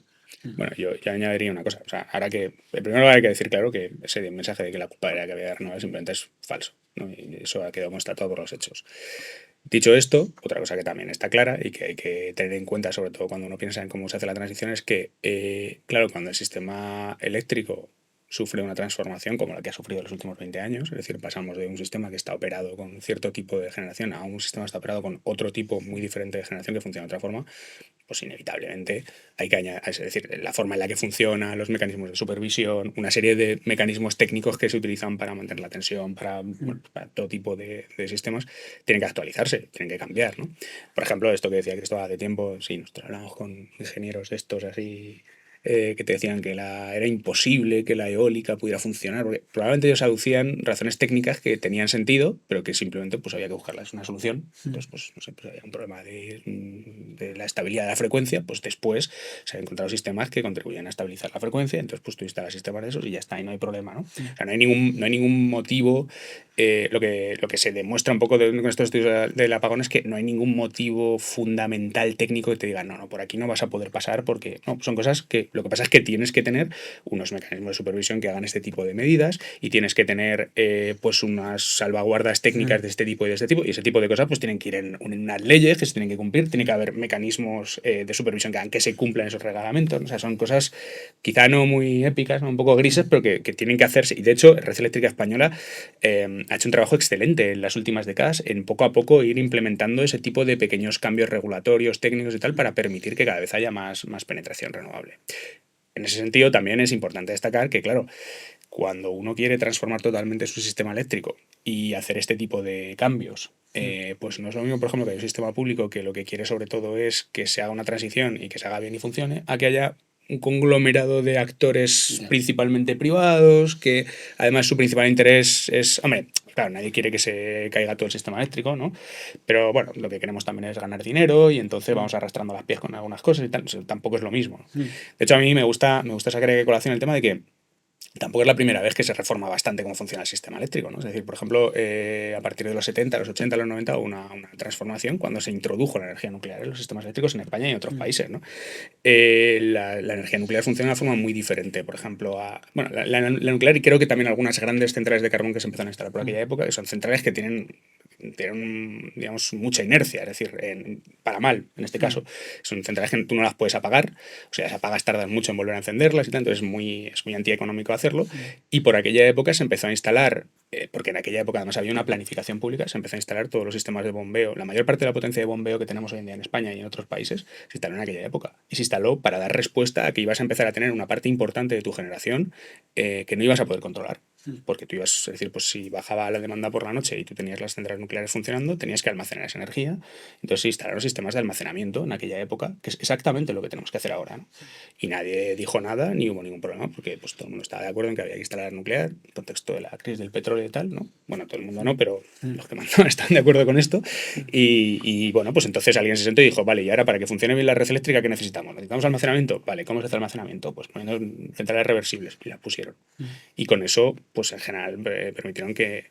Hubo algunos problemas, también hubo apagones cuando empezaron a entrar en funcionamiento las nucleares, no tan grandes, pero en general eso, pues esas transformaciones permitieron que el sistema eléctrico cambiara. Entonces ahora, pues si queremos meter muchas energías renovables, pues también habrá que meter ciertos cambios y ciertos cambios regulatorios en el sistema eléctrico. Eso es normal, ¿no?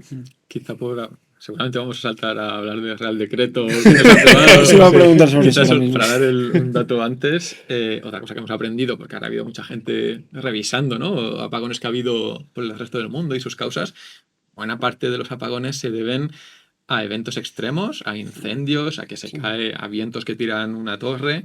Es decir, que el recrudecimiento de los eventos extremos causado por el cambio climático pues es justamente un motivo de apagones que está ahí, que puede recrudecerse, ¿no? Entonces, bueno, pues, contrariamente a lo que se dice de que las renovables causan apagones, de hecho te van a salvar de eventos extremos, de recrudecimiento de los eventos extremos que provocan apagones también. Eh, Como ya habéis explicado un poco los contexto técnico del apagón, desde luego no ha habido una penetración excesiva de renovables, eso no ha sido el problema, desde luego. Y las voces que salían con este discurso ya preparado de antemano, como que tienen unos intereses bastante particulares, pero sí que o sea, sí que creo que hay que detenerse un poco, hablar no solo del Real Decreto a propósito, se llamaba antiapagones, me parece que es no sé si es el nombre que tenía en el título oficial, pero bueno, pues se le ha conocido así, el 7/2025. No tanto detenernos en los aspectos técnicos del Real Decreto, sino en aspectos políticos que tienen mucho que ver con este desprestigio de las renovables y de la transición que ha permitido que buena parte de la izquierda, que hasta hace, bueno, lo que mencionamos, que es el principio de la conversación, no hasta hace, sino que hace 10 años, el proyecto de la transición energética era la punta de lanza de un proyecto de transformación más general del país y que ahora esa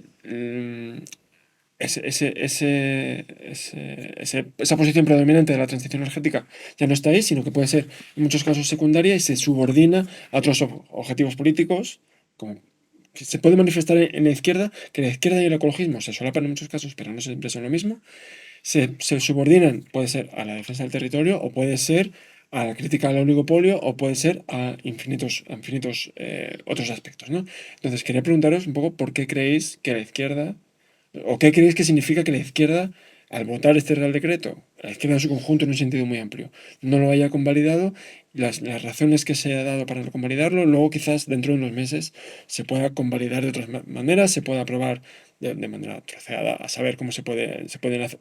Estos avances que traía el Real Decreto, igual se pueden se pueden sacar adelante de otras maneras, pero que es muy significativo que un apagón que ha sido tan palmaria la situación, cuando la ofensiva fósil y nuclear ha sido tan evidente que la izquierda se haya dejado un poco permear de manera consciente y inconsciente, asimilándola con sus propios argumentos, se ha dejado permear por esta desconfianza y por este desprestigio de las renovables, que para mí es una cosa escandalosa, incluso.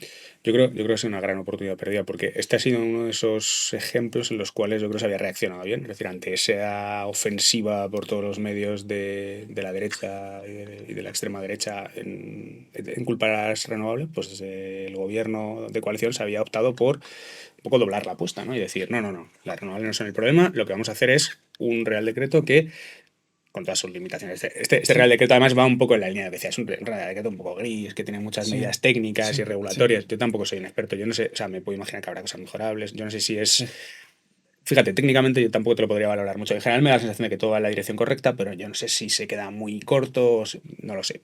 Pero lo que sí sé es que políticamente era la respuesta correcta. Era, no, bueno, nosotros necesitamos más renovables y vamos a hacer un real decreto que lo que haga sea mejorar la supervisión, añadir el tipo de medidas tipo almacenamiento, electrificación, tal que necesitamos para poder tener más renovables, aumentar la supervisión y medidas técnicas para que no vuelva a pasar esto, pero en general, digamos, dar la respuesta correcta, ¿no? Entonces, en ese sentido, era la respuesta que había que dar a la campaña que se había hecho. Entonces, ¿qué quiere decir que una parte de la izquierda se haya opuesto a esto? Pues yo creo que claramente es eso, es lo que estamos hablando, ¿no? Es que la transición energética se ha desplazado del centro de gravedad de la discusión. O sea, ¿cuáles son los motivos últimos de por qué se ha hecho esto? Yo creo que tiene mucho más que ver con las trifulcas internas de la izquierda y tal, ¿no? Pero o sea, lo cierto es que en 2015 Podemos tenía como primer punto de su programa político el Plan Nacional de Transición Energética, que era además era un plan relativamente visionario en el sentido de que en esa época en la que todavía estamos hablando de los planes de estímulo ya no era solo un plan de estímulo, sino que se planteaba como una herramienta, como la principal herramienta económica que traía el programa para producir un cambio social, para producir una industrialización, para producir una redistribución económica, ¿no? O sea, esto estaba en el núcleo del programa económico de Podemos en 2015. Y 10 años después, pues claramente la transición ha pasado a un segundo lugar que se puede supeditar a otras cosas, ¿no? Y además yo creo que por desgracia eso es un síntoma de que en general pues en la base electoral de la izquierda ha pasado un poco lo mismo. Yo creo que en 2015 esto no podría haber pasado también, o en 2019 también, porque la gente probablemente pues habría estado mucho más en contra de que se hubiera tirado una medida que claramente favorecía la transición energética, ¿no? Entonces, mi interpretación es un poco eso, que es un síntoma de que el problema de transición energética pues es más barato. Es decir, yo creo que esto probablemente no podrían haber hecho con una cosa que hubiera sido políticamente más sensible, ¿no? Pues con pues, una reforma de las pensiones o una reforma laboral o una cosa así, ¿no? Sí, bueno, no, mejor no, Ah, mejor sí, no, no bueno, en ese, no lo sé, en pero ese vamos. escenario. Yo creo que es que este Real Decreto, una de las características que sabemos es que contaba con el inmenso apoyo, ¿no? de sectores sociales muy distintos, desde organizaciones ecologistas hasta la COE, desde Greenpeace, la Fundación Claro, las claro, Renovables, grandes claro. es que es Sí, sí. empresas, increíble. pequeñas empresas, es decir, todo el mundo hacía presión porque había medidas que son necesarias, que hay que tomar ya. Yo creo que no es tan no es tan. Creo que se acabarán aprobando estas medidas sin tardar mucho de manera troceada y por tanto, digamos que el castigo al gobierno es más una foto que se busca, pero que no va. Que se va a resolver, que va a tener que se van a poner los parches necesarios. Yo creo que lo grave de todo esto es comprobar hasta qué punto pues, algunos actores en la izquierda y también en la derecha moderada, eso también hay que decirlo, están dispuestos a priorizar golpear al gobierno, intentar derribarlo a costa de, bueno, de tomar medidas que claramente benefician a la mayoría, ¿no? Bueno, y que además el efecto, digamos, discursivo en torno a estamos haciendo una transición y esto tiene una serie de beneficios y estamos defendiendo las normas, todo eso, sí, bien, pues a lo mejor luego tú puedes por la puerta de atrás acabar haciendo las reformas técnicas que necesites y tal, pero ese efecto discursivo Sí, de estamos defendiendo la transición aquí como un bloque, pues ya queda totalmente diluido, ¿no? Mm. sí, no es el clima y la descarbonización no son ahora mismo, desde luego, una amalgama para el bloque de izquierda. Está fracturado en múltiples sentidos y ahora mismo esta no convalidación demuestra eso. Y ya no solo es que sean trifulcas de la izquierda o que no se haya aprobado tal cosa por trifulcas de la izquierda, que se pueda aprobar más adelante, es que o sea, hay aspectos centrales del pensamiento progresista ahora mismo que ponerles frenos a mí me parece como de una gravedad bastante mayor, como podría suceder en otros múltiples frentes. Poner frenos a la descarbonización a mí me parece que de manera implícita, aunque tú no te lo manifiestas explícitamente, estás alimentando al bloque enemigo, al bloque fósil. O Sí, sea, sí. no es solamente una disputa interna de la izquierda, sino que es una cosa bastante más grave de a quién estás dando alas. O sea, no puede ser que tú estés no convalidando este Real Decreto y 2 días después salga Donald Trump a decir que hay que dejar de poner molinos. O sea, las concomitancias son demasiado evidentes como para pasarlas por alto. O sea, me parece una cosa Mm. eh, más allá de que se pueda aprobar a posteriori, de múltiples maneras, o que se pueda incluso ir más allá, el daño político que se le que está sufriendo el bloque progresista tan diluido y tan fragmentado como está, me parece de una gravedad mayúscula y escandalosa. Hablabais antes, por volver un poco a reconducir, a hablar un poco más del tema del libro, de la transición energética, de cómo se está produciendo, se puede producir. Muchas veces, y lo mencionabais, no solo tiene que ver con de dónde provienen las fuentes de la generación de electricidad, sino precisamente con la electrificación de muchos procesos. Y en algún estudio que hemos compartido hemos visto que hay mucha gente que no sabe lo que es la electrificación. Como el 40-50% de la población, hablamos de electrificación y no sabemos a qué nos estamos refiriendo.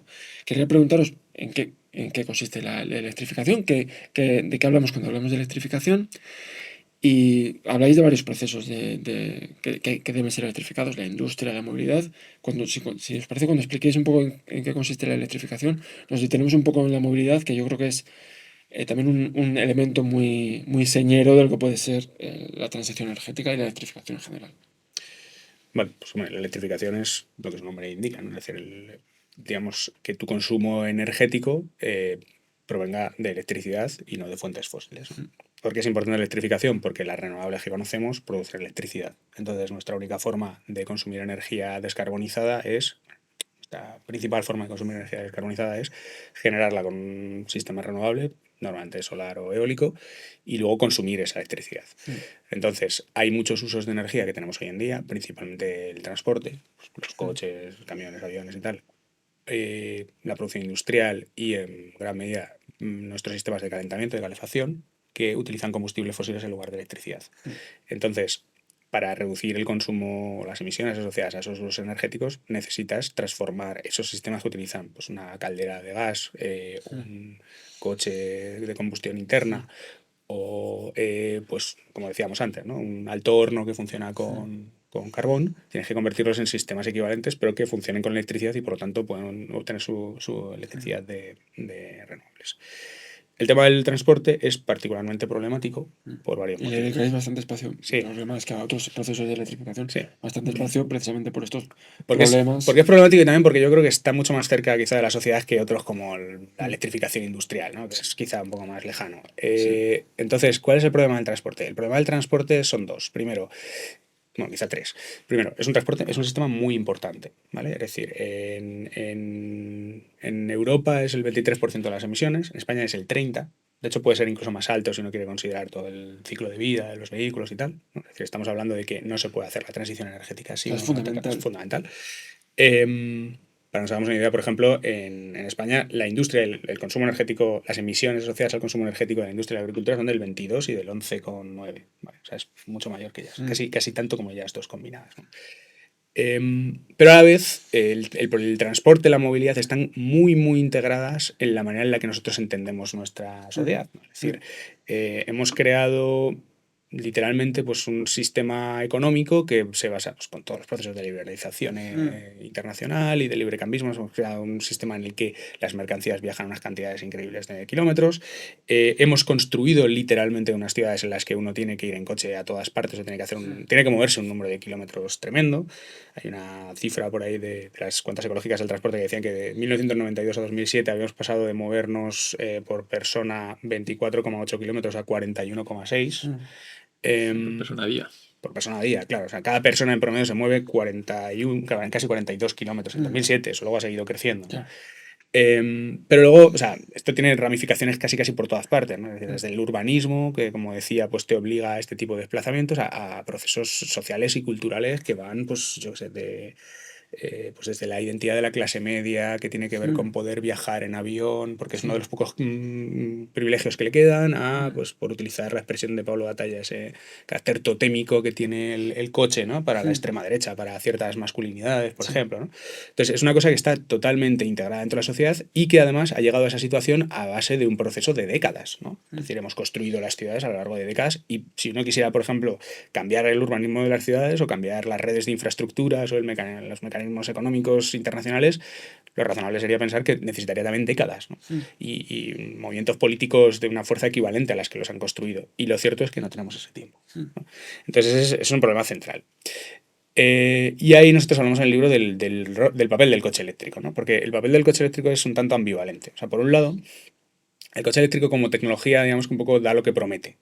Quiere decir eso que el coche eléctrico, pues bueno, emite mucho menos, o sea, permite la electrificación del transporte sin tener que cambiar demasiado las cosas y por lo tanto sin tener que enfrentarte a todos estos problemas sociales de los que estaba hablando, ¿no? Es decir, el coche eléctrico simplemente por el hecho de ser eléctrico es mucho más eficiente energéticamente. En principio consume casi la tercera parte de energía primaria de lo que consumiría un coche de combustión interna. Y luego además pues tiene la ventaja de que puedes cargarlo utilizando energía renovable, ¿no? Tienes el problema de que los coches eléctricos tienen un consumo material bastante superior al del coche convencional, pero en términos de emisiones, ¿A eso qué sí. te refieres con consumo material? Bueno, pues que tú para fabricar cualquier tecnología necesitas materiales. Pues necesitas acero, necesitas aluminio, necesitas plástico, necesitas... En el caso de un coche eléctrico, pues además necesitas tierras raras para el motor, necesitas cobalto, litio, níquel para las baterías, sobre todo las baterías, ¿no? Por lo demás, pues bueno, y luego necesitas también el mismo acero y el mismo aluminio y el mismo plástico para hacer un coche normal. Entonces, el coste material es mayor y eso a su vez pues, supone un mayor coste energético, ¿no? En términos de minería, de fabricación y tal. Pero resulta que, bueno, si echas las cuentas, incluso tomando todo el ciclo de vida del coche, pues te sigue saliendo las cuentas, ¿no? Es decir, sigues emitiendo menos. Si tú tomas, por ejemplo, aquí ya depende, claro, cuál sean las emisiones de tu sistema eléctrico, pero si tú tomas un sistema eléctrico, por ejemplo, como el que tenía la Unión Europea en 2021, que es descarbonizado, pero tampoco tanto, seguía saliéndote que cuando considerabas todo el ciclo de vida del coche, las emisiones por kilómetro seguían siendo 3 veces menores en un coche eléctrico. A medida que vas descarbonizando más tu sistema eléctrico, pues esa ratio mejora, ¿no? Entonces, el coche eléctrico parece como que es la solución al problema, ¿no? Porque te permite electrificar, es decir, empezar a utilizar energías renovables para el transporte, te permite, bueno, es una cosa que puedes popularizar y no te tienes que enfrentar a estos problemas sociales. El problema que tienes con eso es que, bueno, la construcción de hipermovilidad que tenemos crea muchos problemas, no solo la energética, ¿no? Y eso también pues tiene una serie de... O sea, sería deseable cambiarlo en muchos aspectos, pero sobre todo que ese consumo material, que a lo mejor en nivel de emisiones puede no ser excesivo cuando uno considera la comparación de un coche con otro, si consideramos que ahora tenemos que volver a construir todo el parque mundial de vehículos. Máxime cuando además en general cuando uno se plantea la transición, o sea, los estudios suelen hablar pues eso de un escenario business as usual en el que no solamente estamos reemplazando los coches que tenemos ahora, sino que seguimos con una trayectoria creciente de fabricar cada vez más coches. Entonces pasamos de un parque de 1.500 millones de vehículos que tenemos ahora a un parque de 2 o 3.000 millones de vehículos en 2050, lo que significa fabricar cientos de millones de coches. Pues la factura material de ese tipo de trayectorias resulta que sí que empiezas a encontrar límites duros con los materiales, ¿no? Es decir, un poco a mí me da la sensación, esto nadie lo sabe a ciencia cierta, pero me da la sensación de que plantearte un escenario de sustituir, o sea, estos escenarios centrales de tener 3.000 millones de coches eléctricos en 2050, casi con seguridad se van a encontrar con cuellos de botella materiales por el camino. Entonces, eso significa que uno tiene que... O sea, que no vale cualquier trayectoria de transición. Uno tiene que hacer una transición en el sector del transporte, pero por desgracia da la sensación de que simplemente decir, vale, pues que todos los coches sean eléctricos no es una solución viable. Entonces, nosotros en el libro de lo que hablamos, por otra parte, es de que, bueno, hay distintas formas en las que uno puede plantear la transición, ¿no? Y una de ellas pasa porque si coloca el tema de los materiales también dentro de las cosas que se tienen en cuenta, pues entonces es posible plantear transiciones que sí que sean realizables desde el punto de vista de los materiales, ¿no? Es decir, en particular, las energías renovables tienen unos requerimientos materiales que son mucho menores que el de los coches eléctricos, ¿no? Es decir, para hacer estos despliegues de renovables de los que hablamos en el libro, parece razonable pensar que sí que va a haber suficientes materiales. También un poco por esa cuestión de escala, ¿no? Estamos hablando de que para instalar las renovables que necesitamos no hay que multiplicar por 10 la capacidad de producción de hoy en día, sino que ya estamos moviéndonos en unas escalas que son parecidas. Entonces, los consumos materiales que producirían las renovables pues no tendrían que multiplicarse por 10. Sí tendrían que multiplicarse por 10 o por 20 o incluso en algunos materiales por 40 en el caso de los coches. Entonces, en principio, parece que uno podría pensar que para instalar renovables sí que tendríamos suficientes materiales. En especial si además se tiene en cuenta otro factor que es necesario, y esto sí que es clave para la transición, es necesario llegar a unos niveles de recuperación de materiales que estén cerca de lo que se conoce que son los límites teóricos, que son en realidad bastante altos, ¿no? En principio uno podría esperar que muchos de los materiales críticos se pudieran recuperar en tasas en torno al 70 o al 80%. Es el reciclaje de materiales, ¿no? Sí. Vale. No me gusta mucho utilizar el término reciclaje, porque el término reciclaje parece que nos trae a la cabeza otra cosa, ¿no? Parece que nos trae lo de separar las botellas por colores. Ya. Y es que, Vale. quiero decir, y es importante, no tengo nada, o sea, me parece muy bien que haya que separar la basura, no quiero decir lo contrario, pero lo que quiero decir es que... En principio no estamos en contra. No, pero lo que quiero decir es que aquí estamos hablando de algo que es cualitativamente diferente de eso. Vale. Estamos hablando de que hay que crear un sector industrial entero Sí. que se dedique a coger los restos industriales o los coches antiguos o las plantas fotovoltaicas usadas y mediante procedimientos industriales a gran escala recuperar a gran escala de nuevo el 70, el 80, el 90% de los materiales que había dentro. Sí. Eso es cualitativamente diferente del concepto de reciclar papel. Sí. Sobre todo como lo entendemos hoy en día, ¿no? Vale. Tienes una cosa mucho más sistemática y que además no va solamente de ese proceso industrial, sino pues de que tendría que haber regulaciones específicas que afectaran al diseño de los sistemas que facilitaran la recuperación de los materiales. Tendrá que haber procesos de investigación y desarrollo para desarrollar algunos procesos que todavía no se saben hacer bien. Hay que aumentar considerablemente la eficiencia energética de esos procesos, reducir su impacto ambiental. Es decir, hace falta crear todo un sector industrial que hoy en día prácticamente no existe, porque además este tipo de cosas en la medida en que se hacen a veces se externalizan a terceros países, los que se hacen de cualquier forma, con unos impactos ambientales muy altos. O sea, eso tiene que hacerse de una manera bien hecha, con alta tecnología y con... por eso no es que tenga nada en contra del reciclaje, pero que es otra cosa de lo que estamos hablando, ¿no?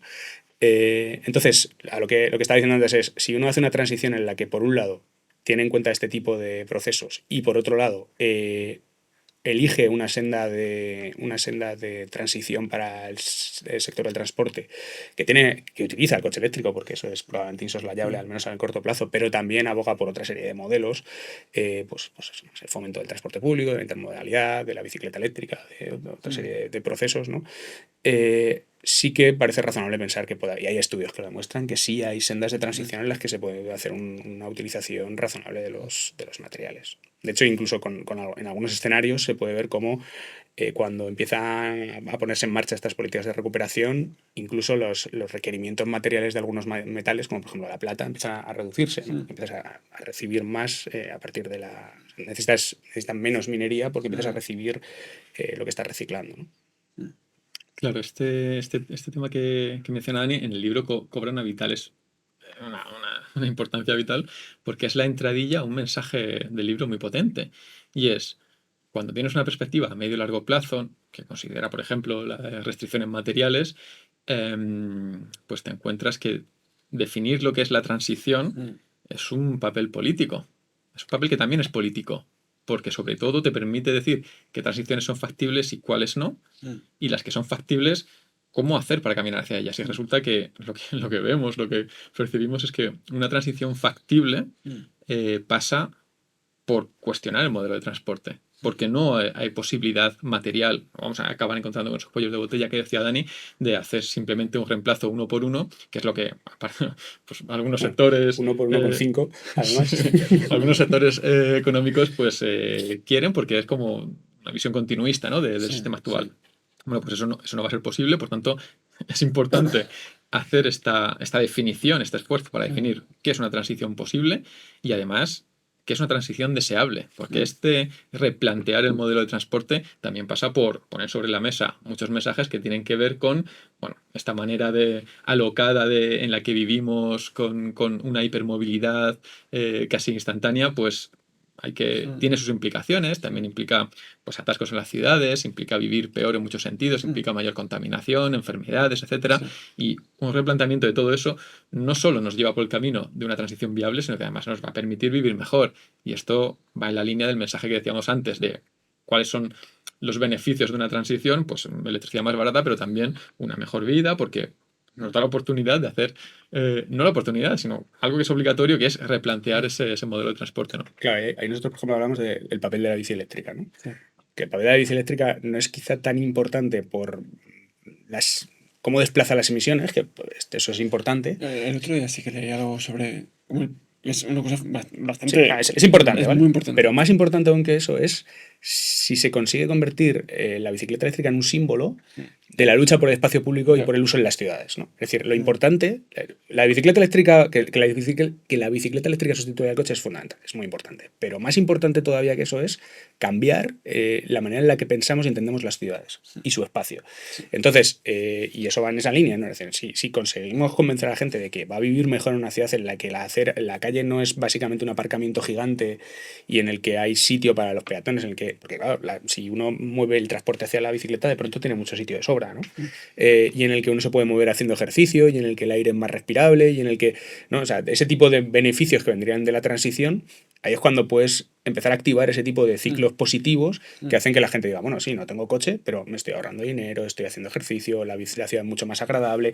Todo eso, por supuesto, además tiene unas sinergias evidentes con políticas de adaptación, de poner árboles, de poner parques, de hacer zonas públicas, de hacer refugios climáticos. O sea, todo eso se entiende que es fácil entender cómo la lucha en la ciudad, por ejemplo, una parte de la lucha en la ciudad se puede convertir en esa idea de adaptar la ciudad al cambio climático y expulsar los coches de ella, ¿no? Y eso puede convertir una ciudad como Madrid, que se está volviendo inhabitable, en un lugar mucho más deseable y mucho más agradable. Entonces es una visión política. Es una visión política. Es una visión política, pero que se basa en un bien común y en mejorar la vida de la gente, ¿no? Y en reducir las emisiones. Y en reducir las emisiones, además.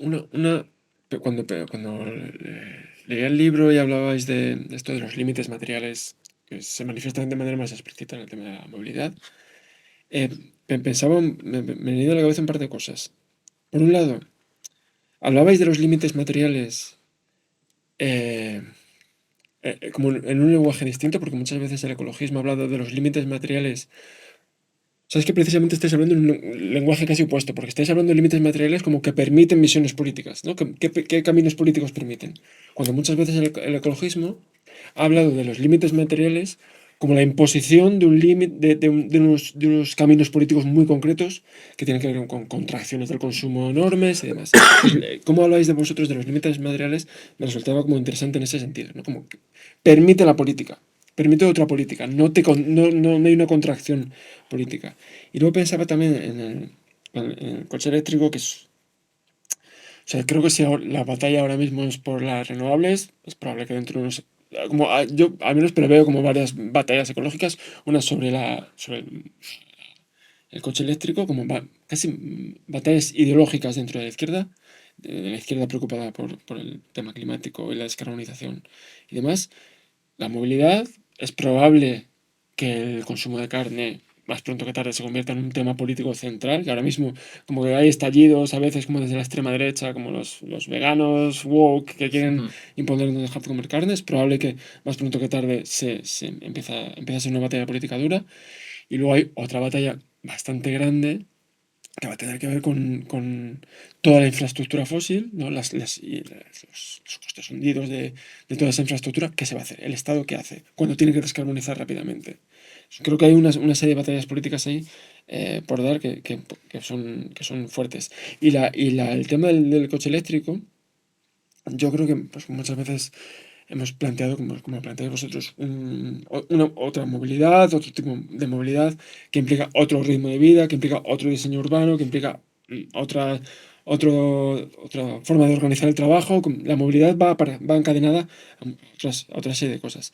Pero a la vez también pienso que, por ejemplo, recuperando el caso de China, el coche eléctrico se está produciendo en un entramado industrial bastante denso y bastante complejo, en el que la fábrica o la marca que te produce coches te produce baterías, que te produce también otra serie de tecnologías. O sea, es muy difícil seccionar solamente, vamos a hacer menos coches eléctricos, cuando es una trama tan densa, una trama productiva tan densa.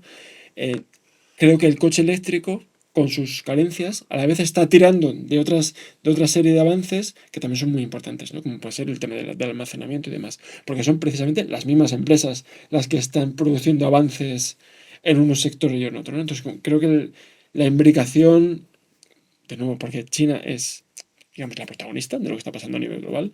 Entonces, cómo la producción de coche eléctrico encaja dentro de la producción de otra serie de bienes necesarios para la descarbonización, me parece también como importante tenerlo en cuenta. Quería haceros como un par de preguntas antes de cerrar. Una de ellas es precisamente sobre el tema del almacenamiento. y el tema de la modernización de la red eléctrica. El almacenamiento lo hemos visto con el apagón, ¿no? Se ha empezado a hablar como bastante, de manera más generalizada sobre la necesidad y la importancia del almacenamiento. Quería preguntaros, y también sobre la modernización de la red eléctrica. Quería preguntaros eh, por qué es importante el almacenamiento, por qué es importante modernizar la red eléctrica para tener un sistema descarbonizado y estable, capaz de suministrar energía de manera Sí. estable.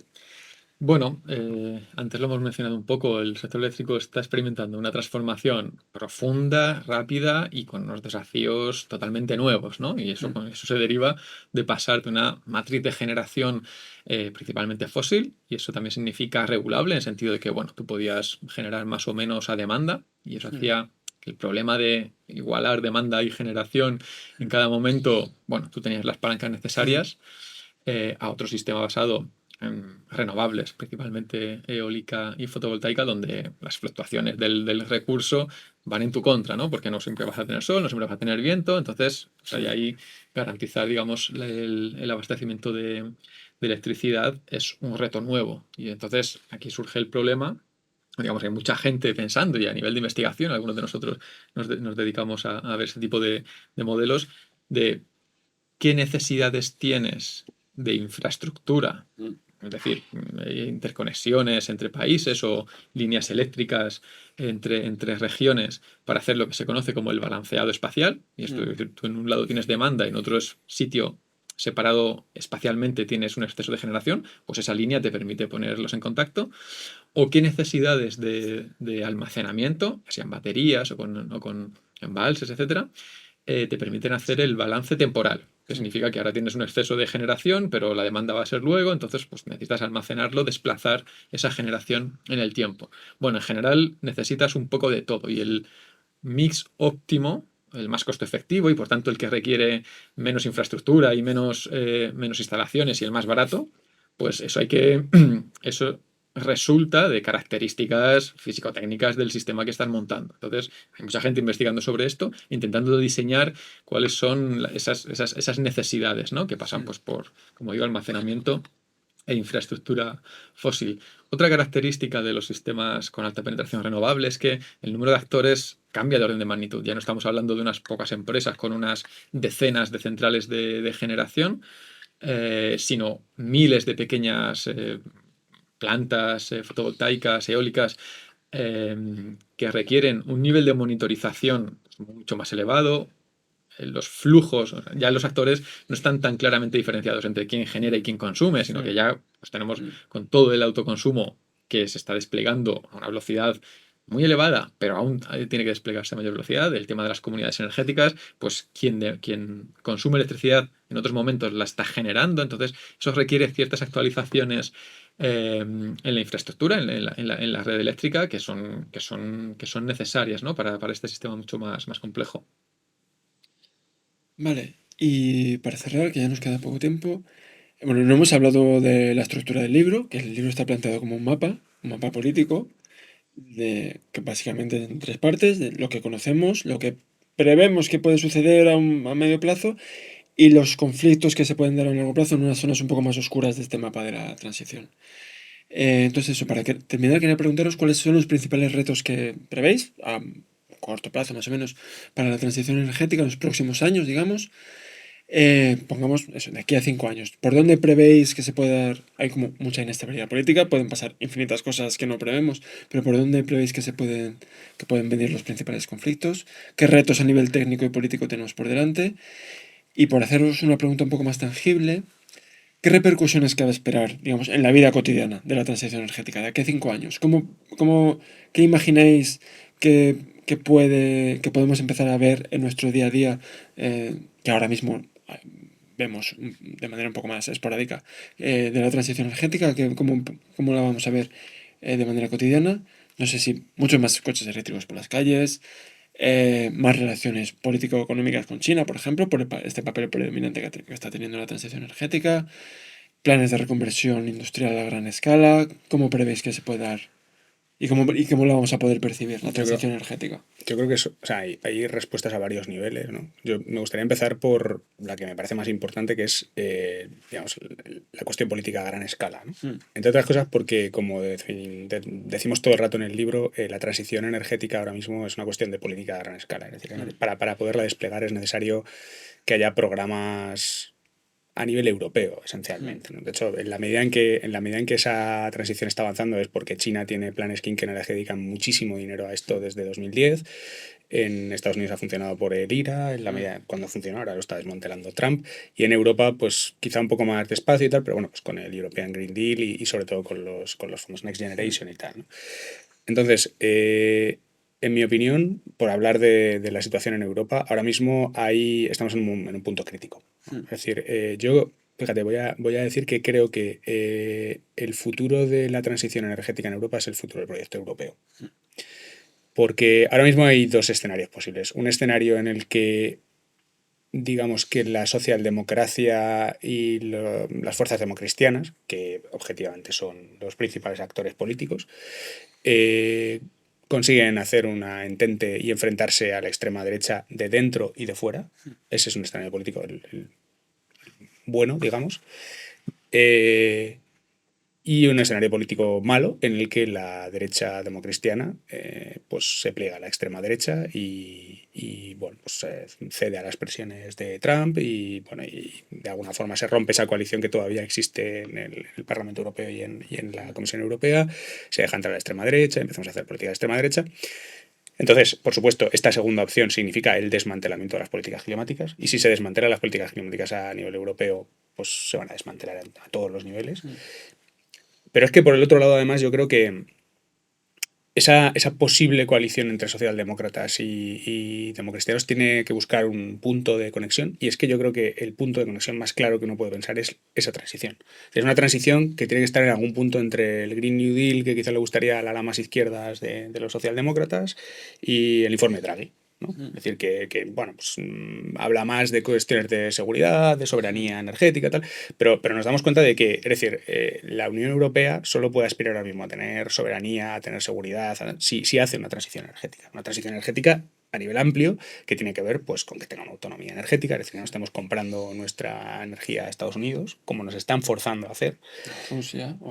Bueno, es que ya no estamos comprando tanto No, gas a Rusia en no. realidad. Después de las sanciones que aplicamos durante la guerra y tal, en realidad todavía se compra algo de gas, pero ya no es tanto, ¿no? Pero sí, tampoco a Rusia, por supuesto. Pero además, pues que haya pues cosas como esto que se está hablando ahora de que salgan otra vez eurobonos, para que se puedan hacer grandes políticas de reindustrialización, para que Europa pueda tener una autonomía diplomática que nos permita establecer relaciones comerciales con las que adquirir los materiales críticos que necesitamos, con nuestra propia lógica, una lógica que, por ejemplo, debería estar mucho más basada en el respeto a los derechos humanos y en las condiciones laborales de las que a lo mejor pueda estar China y Estados Unidos, y eso puede hasta ser una ventaja competitiva en ciertos aspectos. Y luego también, por supuesto, digamos que el construir este discurso, es decir, que un poco el elemento identitario, como lo ha sido hasta hace poco tiempo de Europa, sea nosotros somos la fuerza, o bueno, al menos solíamos ser la fuerza que estaba impulsando la lucha contra el cambio climático en el mundo, pues también te da una identidad que gira en torno a los derechos humanos y que además podría servir para plantear esto que decía yo antes, de empezar a hacer políticas concretas que mejoren la vida de la gente, incluso en cosas pequeñas, y también de manera muy importante atacar y enfrentar el discurso de la extrema derecha, ¿no? Entonces, en mi opinión, el que vayamos por un camino o vayamos por el otro es lo que va a determinar todo lo macro. Y lo macro es muy importante en la transición energética. Por ese motivo me parece muy desalentador lo que estamos viendo ahora de esta reunión entre von der Leyen y Trump, ¿no? Porque, o sea, para mí las dos headlines son eso, ¿no? Pues que hemos hablado de que vamos a dedicar 250.000 millones al año de dólares a comprar energía en Estados Unidos, que eso entiendo que significa principalmente gas natural licuado. Y también se está hablando de invertir, creo que estamos hablando de, ¿cuánto decían? De 700.000 millones de dólares en industrias allí. Entonces, claro, es que estamos hablando de más de un trillón americano, un billón europeo de dólares Lo cual, en primer lugar, significa que tendríamos que, no sé, multiplicar, creo que casi por 10 la cantidad de... Si todo ese dinero se dedicara a comprar gas natural licuado, creo que tenemos casi que multiplicar por 10 la cantidad de gas natural licuado que compramos a Estados Unidos. Lo cual significa que, hombre, podríamos dejar de comprárselo a otros, pero básicamente significaría que tendríamos que mantener o incluso aumentar la fracción de energía basada en gas natural que estamos utilizando, lo cual sería una catástrofe, pero que es lo que quieren. O sea, lo que quieren es que se pare la transición. Sí. Pero además es un coste de oportunidad, porque es que estamos hablando de... O sea, fijaos que, por ejemplo, la cantidad de dinero de financiación climática que tenía el programa Next Generation, que fue un poco lo que casi puso en marcha un Green New Deal en Europa, eran 300.000 millones de euros. Estamos hablando de casi 4 veces esa cantidad dedicada a comprar gas natural y armas y en el mejor de los casos a invertir en industria en Estados Unidos, ¿no? O sea, que fijaos que lo que podríamos hacer con ese dinero, si ese dinero, que además no parece concebible que vaya a salir de ningún sitio que no sea del sector público directa o indirectamente, ¿no? Pues imaginaos que ese dinero se quedara en Europa y se invirtiera aquí, pues en una reindustrialización, en la transición, en infraestructuras críticas, en lo que fuera, ¿no? Entonces, bien, o sea, que decir, si Europa no es capaz de mantener una postura... Además, vemos que ese salto de la extrema derecha americana a Europa ha empezado casi por la cuestión de la transición, ¿no? Sí. Entonces, si no somos capaces de mantener una postura unitaria y fuerte y enfrentarnos a ese salto, pues se va a acabar la transición en Europa y por tanto también en Estados Unidos ya se ha acabado. Entonces, bueno, pues sí, claro, ¿cuáles van a ser las consecuencias así en la calle? Pues no lo sé, pero vamos, que sí, porque se acaba la transición. Ya. Por eso digo que me parece lo más importante así a día de hoy, ¿no?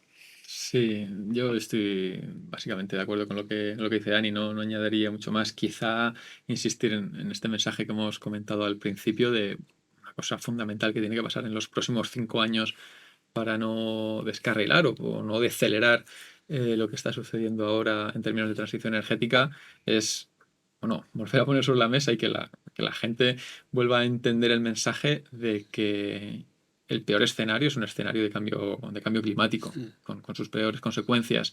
Y esto está por encima de consideraciones más locales, más próximas, más de esa batalla local que parece que hay gente que ahora se está planteando como la principal batalla.